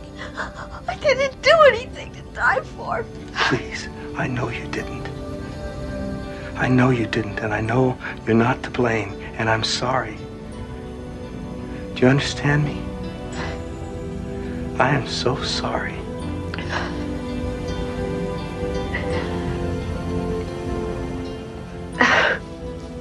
I'll be okay. Signal transmission from G2. Jerry?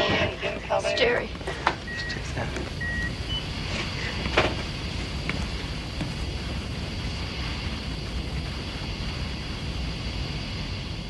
Cross here, what is it? EDS, come in. Gerald Cross here. Jerry? I wanted to see you. Marilyn? Is that you? What are you doing on EDS? I wanted to see you, Jerry, so I hid on the ship. You hid? The stowaway. I didn't know what it would mean. Oh, Marilyn, what have you done? I didn't mean to hurt you, Jerry. I just wanted to see I'm sorry, don't cry, sis.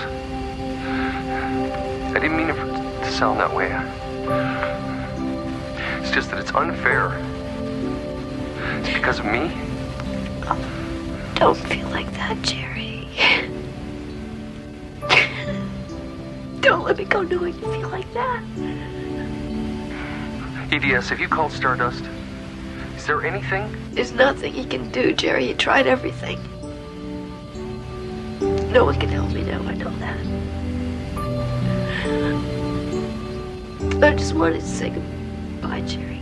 The planet's starting to swing. We're losing contact with the base now. Jerry, you're fading away, so I have to say goodbye now.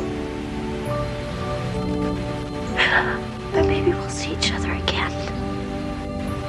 I'll be nothing you can see, but I'll be there. Always think of me like that. Always. Always like that. Never any other way. Goodbye, Jerry.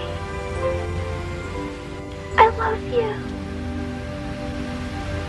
Marilyn, I love you.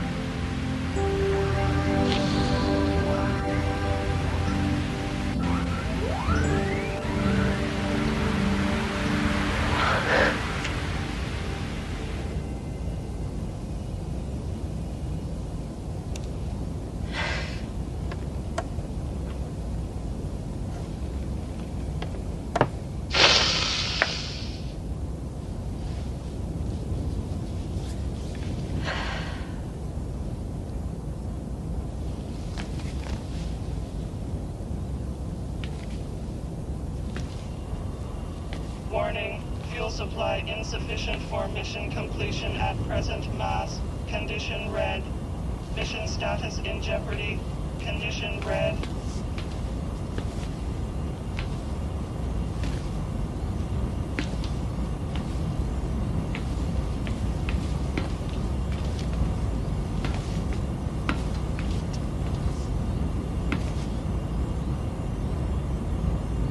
I'm ready.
darkness, Thomas Barton hurtles towards his destination with the realization that there is room for emotion on the wilder frontiers of the universe.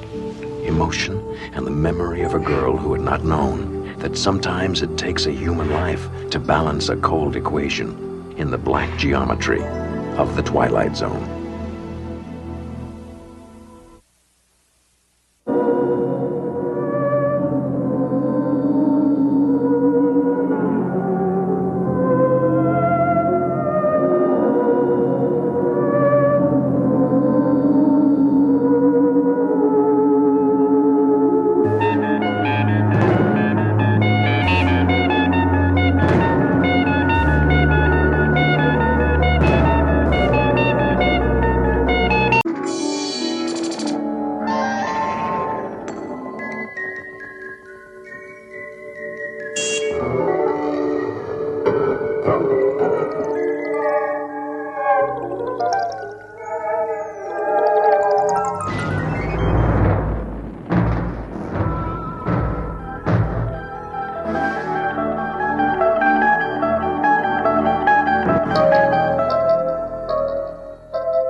Only 4 job applications from last week. We require more than that, Mr. Cranston. I know that. I know. I thought I was sick. Did you get any response from any of them? No. Are you sure you filled out the application properly? Yes, I'm sure. Mm-hmm. Maybe if you borrowed a nicer coat. Coat? No, it's not the clothes, it's the time. The longer I'm out of work, the harder it is to find someone to hire me. Perhaps you don't understand the purpose of this interview, Mr. Cranston. You know, this shelter has just lost its mortgage, and I have to determine people's eligibility so that I can transfer them. Ma'am, do not... Ma'am, don't you think I'm serious about trying to find work? Do you think I enjoy being broke and living here in this shelter with my family? I work with my hands. I build. I cannot build unless someone hires me. Do you understand? I think we've talked enough. I have other people to interview. Thank you, Mr. Cranston.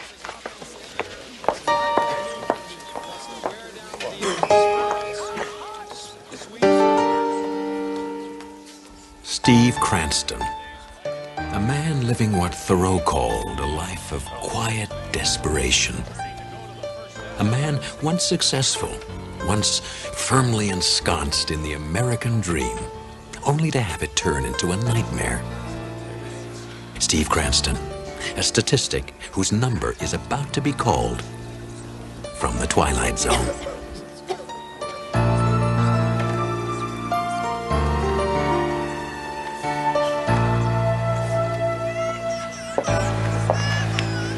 Okay, Steve, something's got to break for us. No, maybe it is my fault. Oh, you know better than that.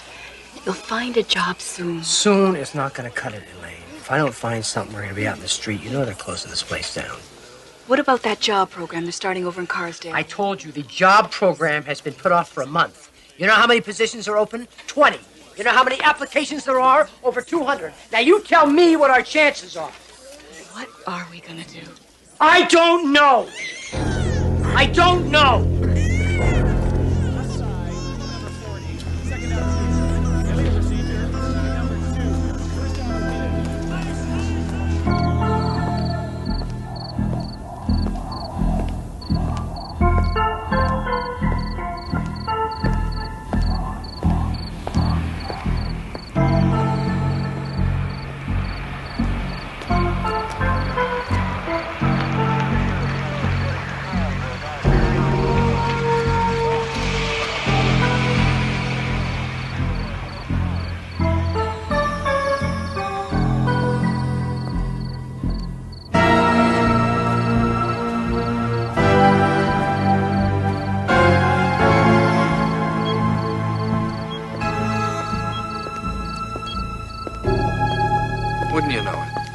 piece I need I don't have with me. Well, what do you suggest be done in the meantime? Just leave it off tonight. I'll be back in the morning. Leave it off? I mean, do you really think that's such a good idea? Oh, look, I've left the arm light on. Nobody will know the whole system's down unless you tell them, right?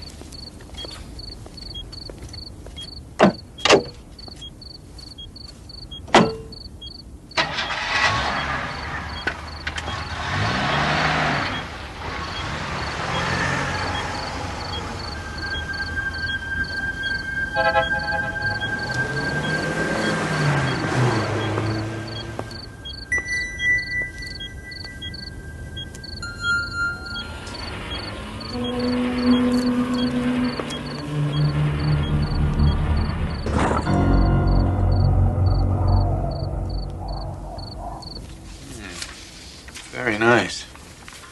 Very nice indeed. You'll notice the growth in the fourth quarter profits in... Yeah, I can see that. But I still want the audit pushed through. If there's any way we can cut back on expenses, salary, budget, personnel, do it. I have to tell you that there's going to be some opposition. They say they're down to the bone as it is. No. They're not down to the bone. You know how you can tell?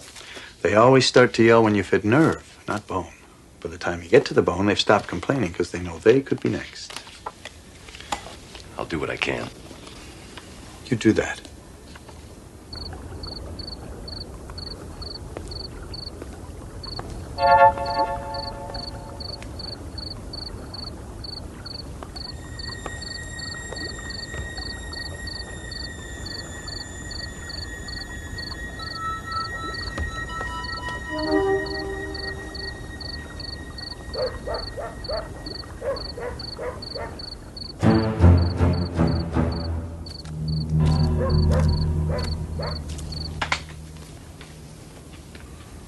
Well, I see you're ready to leave. You have that look.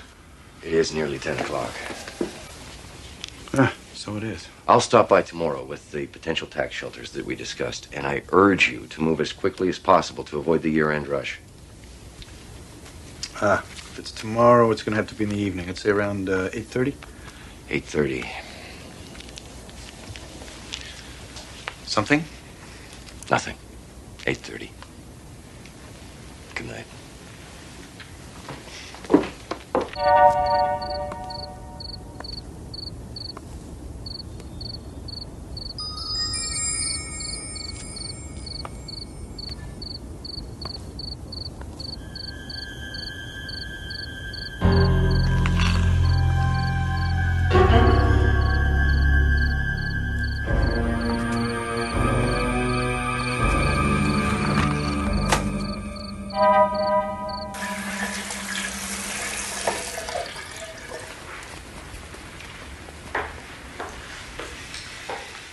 Will there be anything else this evening, sir?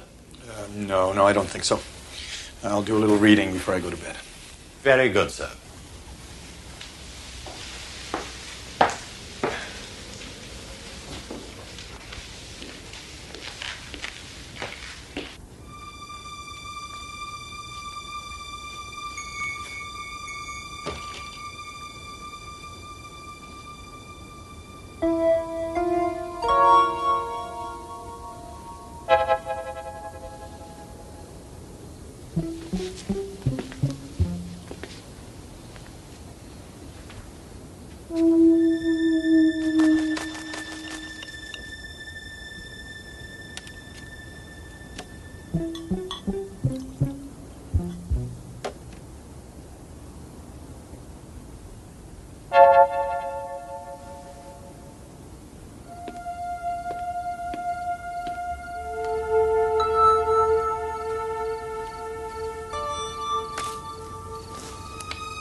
Stay right where you are. God. Mister, look, I made a mistake, okay? Don't do anything. I'll give you back. Don't move! Back up. You don't understand. Back up. What are you gonna do? I'm gonna use the phone and call the cops. That's what I'm gonna do. Back up! No, please don't call the police, mister. Let me explain you something. I got a family! You should have thought of that before. Now, don't try anything. I'm not afraid to use this thing. No! Don't you call the cops. I have a family. I have a wife. I'm warning you. Don't you call!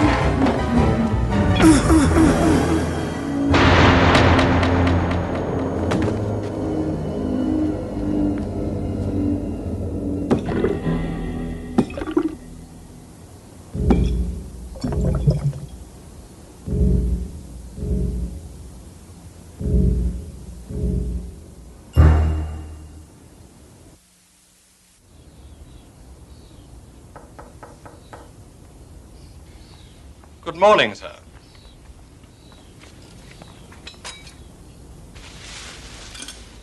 Who are you? What am I doing here? Just try to relax, sir. You received a rather nasty bump when you hit your head.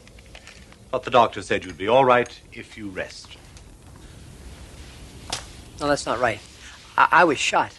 Oh, you're confused, sir. You shot the other man, but the police took him away. What other man? What are you talking about? Mr. Perry, the doctor was most emphatic about your staying in bed.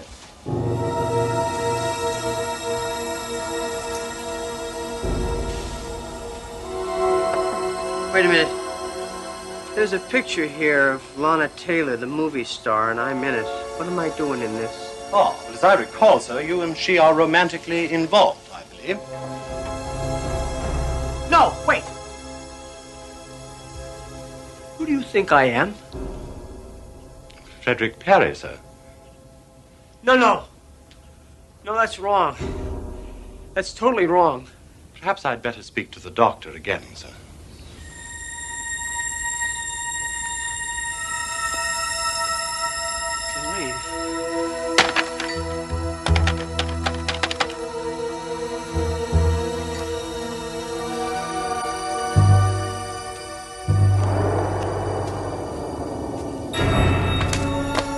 Shelter. Yes, good morning. Is Elaine Cranston there, please? I'm sorry, she's not here. No, I have to speak to her. It's urgent. I'm her... She's at Mercy Hospital. Seems her husband got shot last night.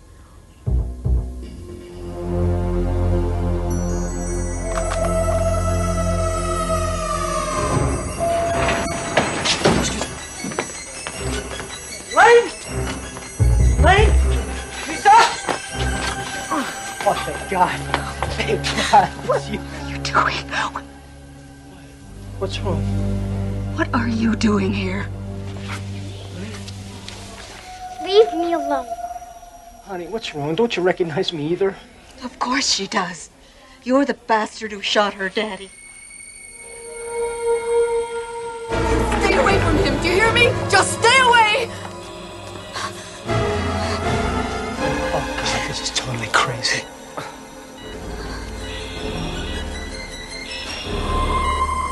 Just because he robbed you was no reason to try and kill him.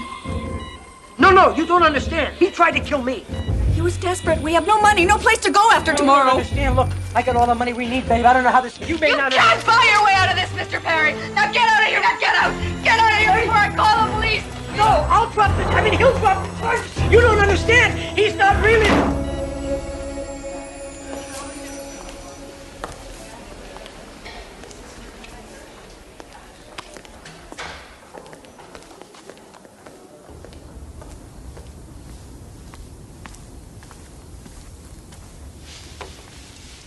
Here you are, sir. I hate lobster. I thought you loved lobster, sir. Things change. Too many things. I'm sorry. Tell the chef it's swell. I guess. Swell, sir?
Fred? What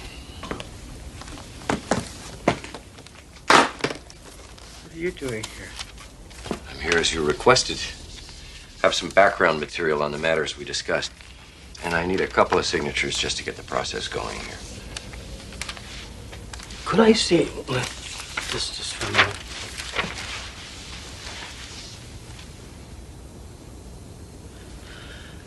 This is a lot of money. You should know. Needless to say, we have a number of options we can pursue here to get the best possible shelter for the money. Shelter. Let me ask you a question. How much money is this? I mean, if I put it all on a table in a great big pile, how much would it be? Well, counting stocks, real estate, long-term municipal certificates of deposit, a little over 40 million. Of course. And, of course, there's about 800,000 in cash and mutual funds. And I could spend that, right? Yeah, sure. You could. Do you know this place called the 8th Street Shelter? It's a place downtown for the homeless. Their mortgage is running out tomorrow, and I'd like to, To what? Not buy them out. Yeah, I would like to buy them out. I'd like to buy out their mortgage. I'd like to make sure they don't close down tomorrow. But, Fred, you can't just... Why not? It's my money, isn't it? But why? What's the reason? Never mind why. Just do it tomorrow morning. You sly fox. Something big's going to happen there, isn't it? And you want to be in on it. Let's just say the decision I make is going to affect an awful lot of people.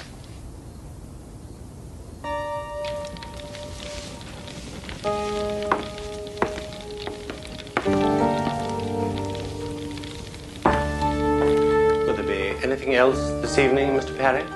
No, thank you, Lawrence. Good night, then, sir. Good night.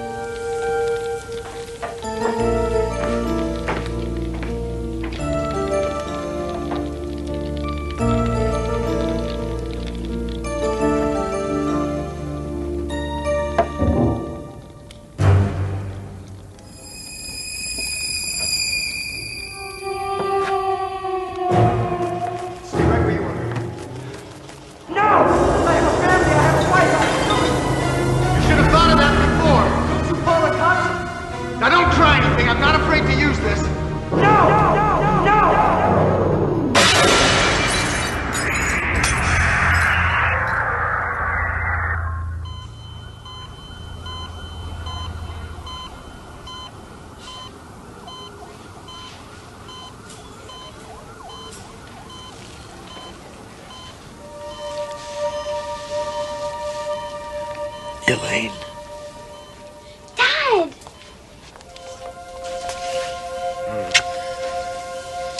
Steve. Thank God.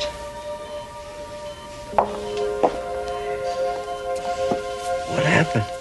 What am I doing back here? You were shot breaking into the house. Don't worry, sweetheart. The man you tried to rob dropped the charges. Take it easy.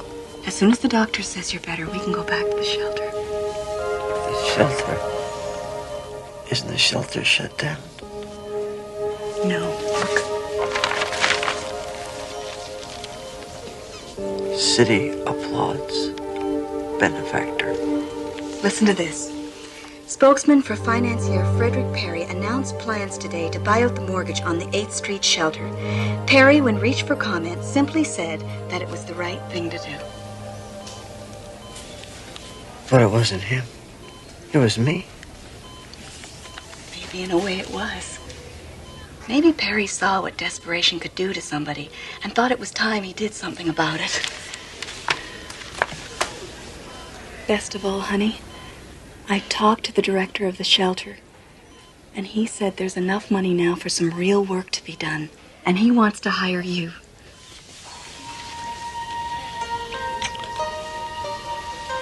I was so afraid I was going to lose you. I'm just so glad that you're back. So am I. So am I. It has been a time of changes for Steve Cranston, and the hard times are by no means over. But perhaps now the decisions ahead will be a little easier to make. There are no easy answers here or in the Twilight Zone.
We direct your attention to the man with the sleek leather briefcase.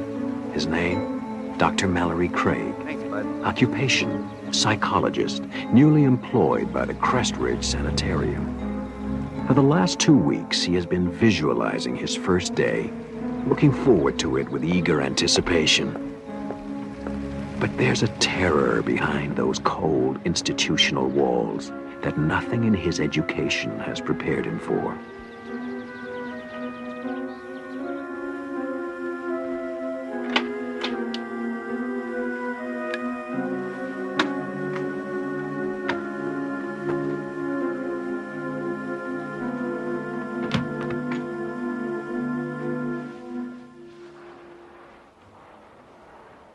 Dr. Craig? Yes. Rebecca Robb. Everyone calls me Becky. I'm the catch-all head nurse, good cop, bad cop, advisor on policy, and tracker down of missing paychecks. Glad to have you aboard. Thank you. Glad to be here. This place has got a fine reputation. I only hope I can live up to it. I'll get you the files on your clients. You'll be taking over Dr. Parnett's group, about 6 or 7 people. I think you'll find them all quite fascinating. Thank you, Becky.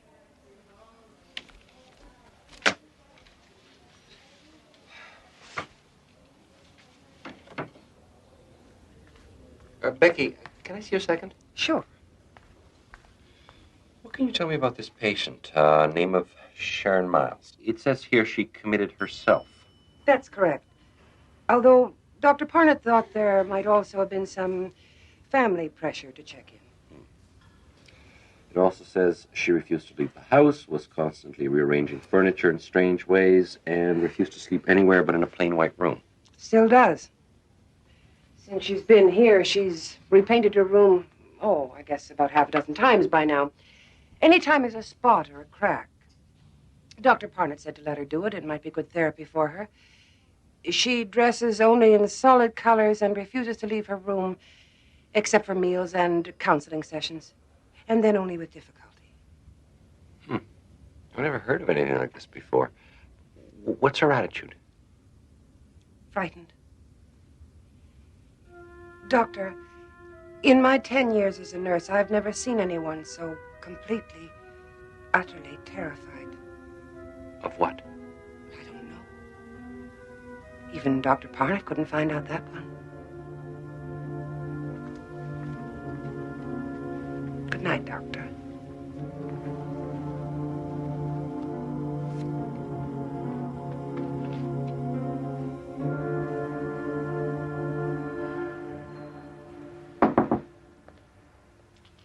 Hi. I know it's a little bit after office hours, but I thought I'd pop by and say hello, if you don't mind.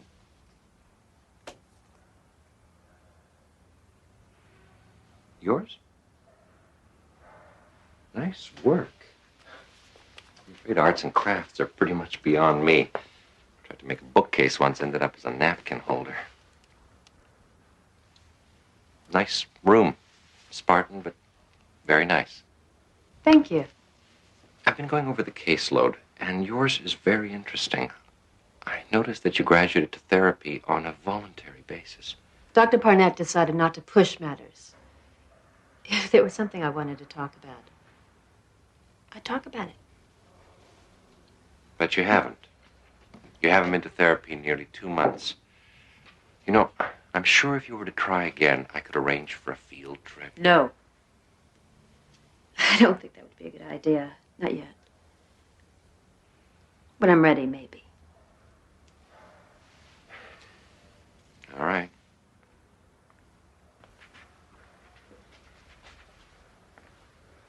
But if you should ever feel like talking, I think you know where to find me. Good evening.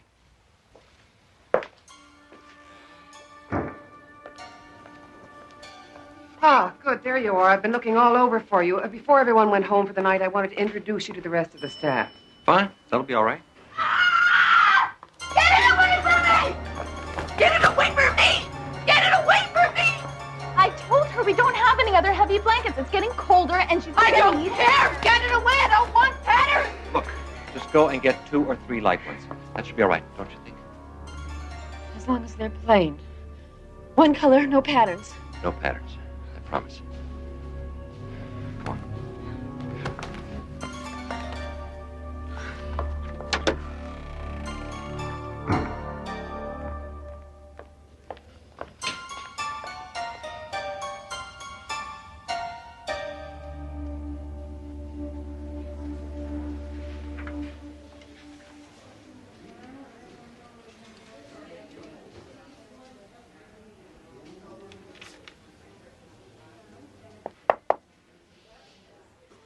Guess I didn't make a very good impression last night.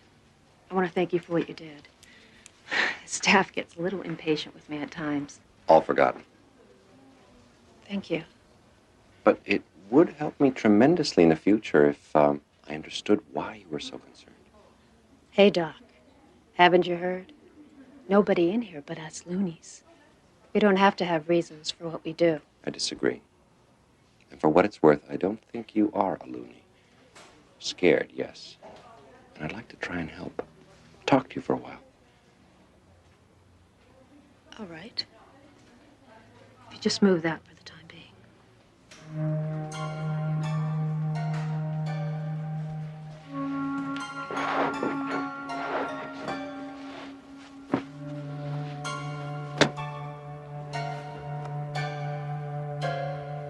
After I finished college, I met Jeff. And we got married about a year later. And we had a boy, Bobby. He's 7 years old now. And I don't hate my mother or my father, and I never wanted to sleep with my brother. And I wasn't frightened by a checkered sheet when I was a little girl. But you were frightened last night. I saw you. You were terrified by that blanket. No, not the blanket. The patterns. Why?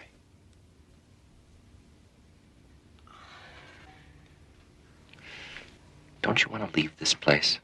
I can't imagine you'd want to stay. Then why don't you tell me? You wouldn't believe me if I told you. Try me.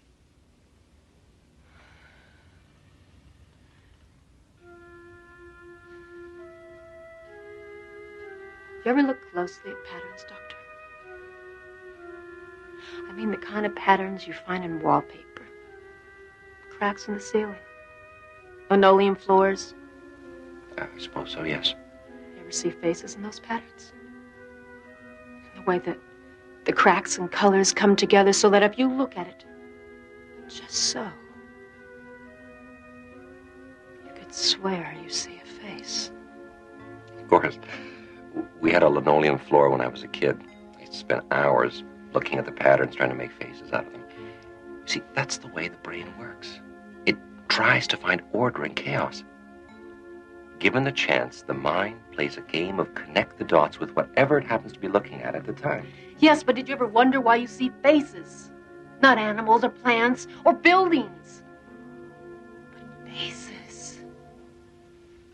No, actually, until you mentioned it, it hadn't occurred to me. It didn't occur to me either. At least not at first. It was Sunday. And I was looking up at the wallpaper. It was covered in abstract patterns. You know the kind. And I was looking up at the wallpaper, looking into the patterns. I saw a face in it. The doctor. I swear it looked back at me. Right at me. I caught it off guard, I guess, because I got the most terrible, horrible feeling that it knew that I saw it. And I looked away. And it was gone.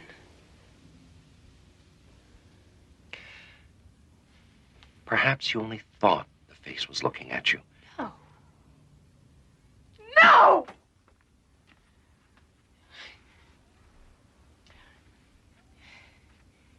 You know when you're crossing the street and you make eye contact with the driver the way everybody tells you to, and even though you can't see them clearly, you can feel when you've met their eyes. You know they're looking at you. Well, this face was looking at me, just like that. And why did it suddenly disappear? You said yourself that you looked away. At that moment, your mind rearranged the dots into a different pattern, one without a face. No, there was something there, Doctor. I saw it and it saw me. It's trying to kill me.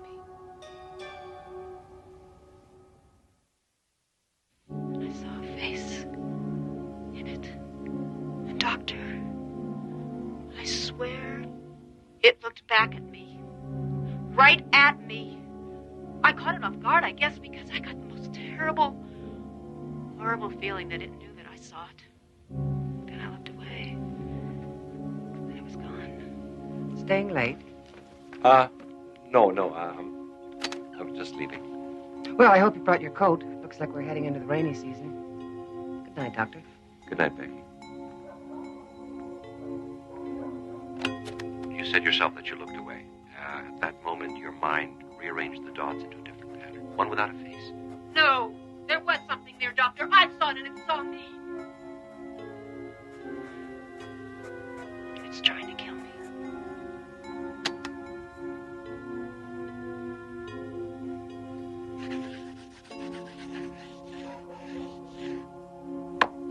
After I saw the first face, I started seeing more of them. They were watching me, peering out of the patterns of carpet, ceilings, wallpaper. I tried to paint over them, but they kept coming through. Faces in the pile of leaves next door. Faces in tree trunks, brick walls.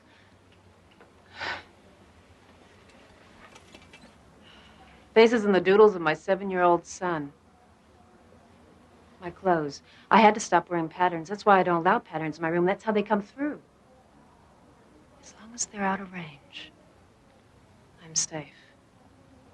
Sometimes I get the feeling that I hear them talking, whispering about me, trying to decide what they're going to do about me. You keep saying they. Who are they? I don't know.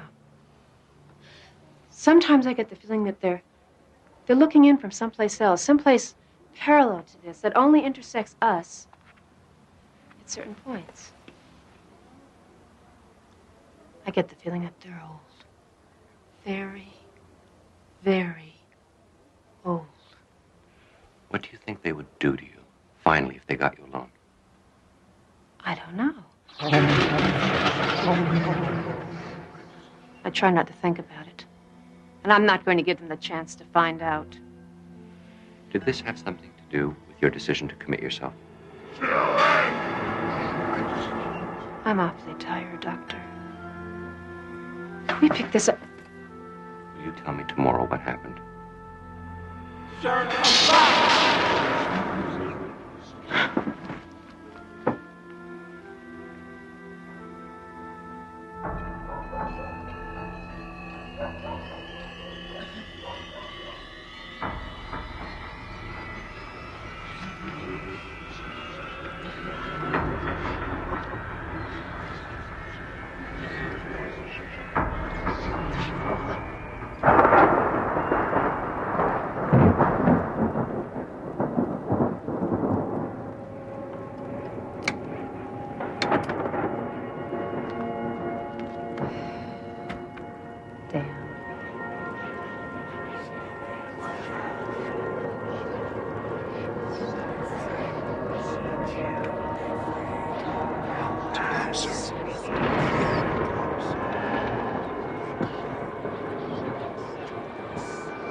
Don't resist.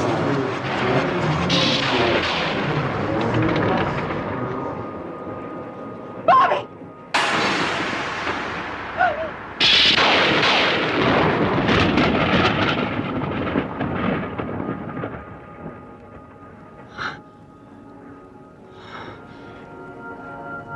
Oh.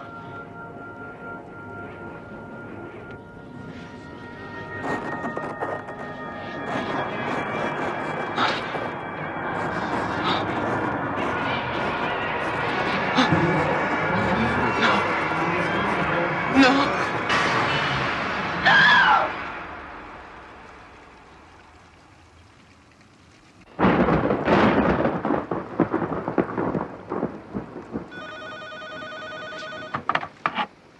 Hello.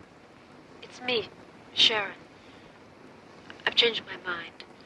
I can't live like this anymore. Someone has to know in case something happens to me. Tomorrow I'll tell you everything. Glad to hear that, Sharon. And, Doctor, I lied to you.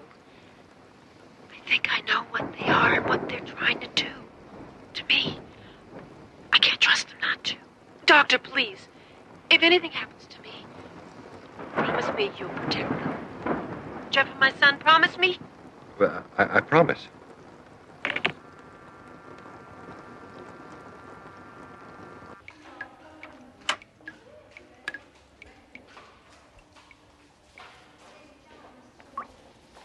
Good morning, Doctor. Pardon the bucket. We had the roof fixed last winter, but it still leaks a lot. The buckets all over the place. Storm that big always agitates the patients, and last night was a doozy. Around midnight, we had everyone quieted down, except for your favorite patient. Sharon, what happened? She just started screaming right in the middle of the night, screaming and pounding on her door, trying to get out. Kept saying she wanted another room, that she had to get out. Did she say why? Well, she was hysterical. Any other night, we'd have given her another room, but you know how crowded we are. She was too disturbed to let her wander around, so we had to lock her room. I called for another nurse to help sedate her. She really fought us, too. Why didn't you call me? Well, we were going to, but she quieted down. We didn't want to disturb you.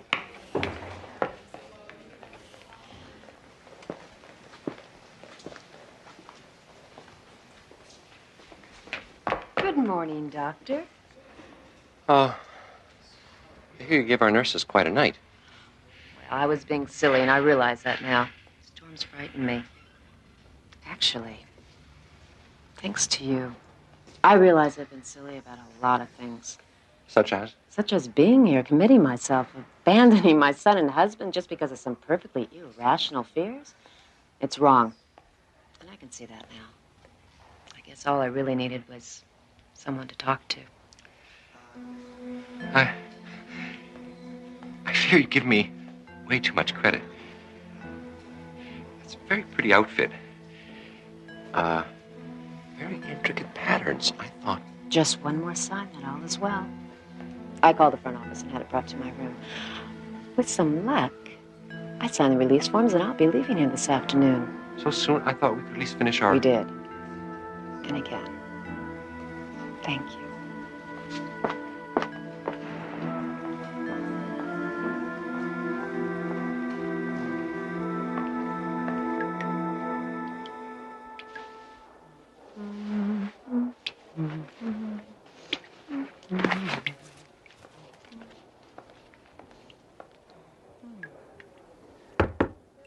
Your cab's here. Thought I'd help you with your bags. Thank you. Besides, I couldn't just let you go without saying goodbye, could I? No, I suppose not. All the help is quite appreciated.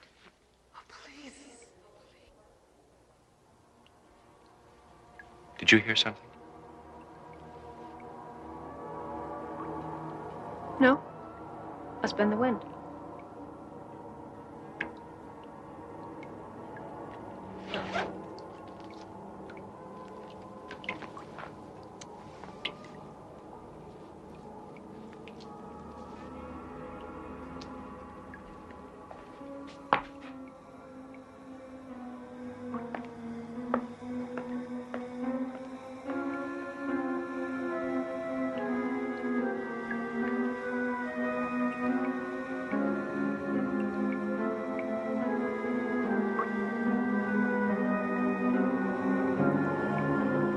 That's not me. That's what it is. That's not me. Next time you're alone, look quickly at the wallpaper and the ceiling and the cracks on the sidewalk. Look for the patterns and lines and faces on the wall. Look, if you can, for Sharon Miles, visible only out of the corner of your eye or in the Twilight Zone.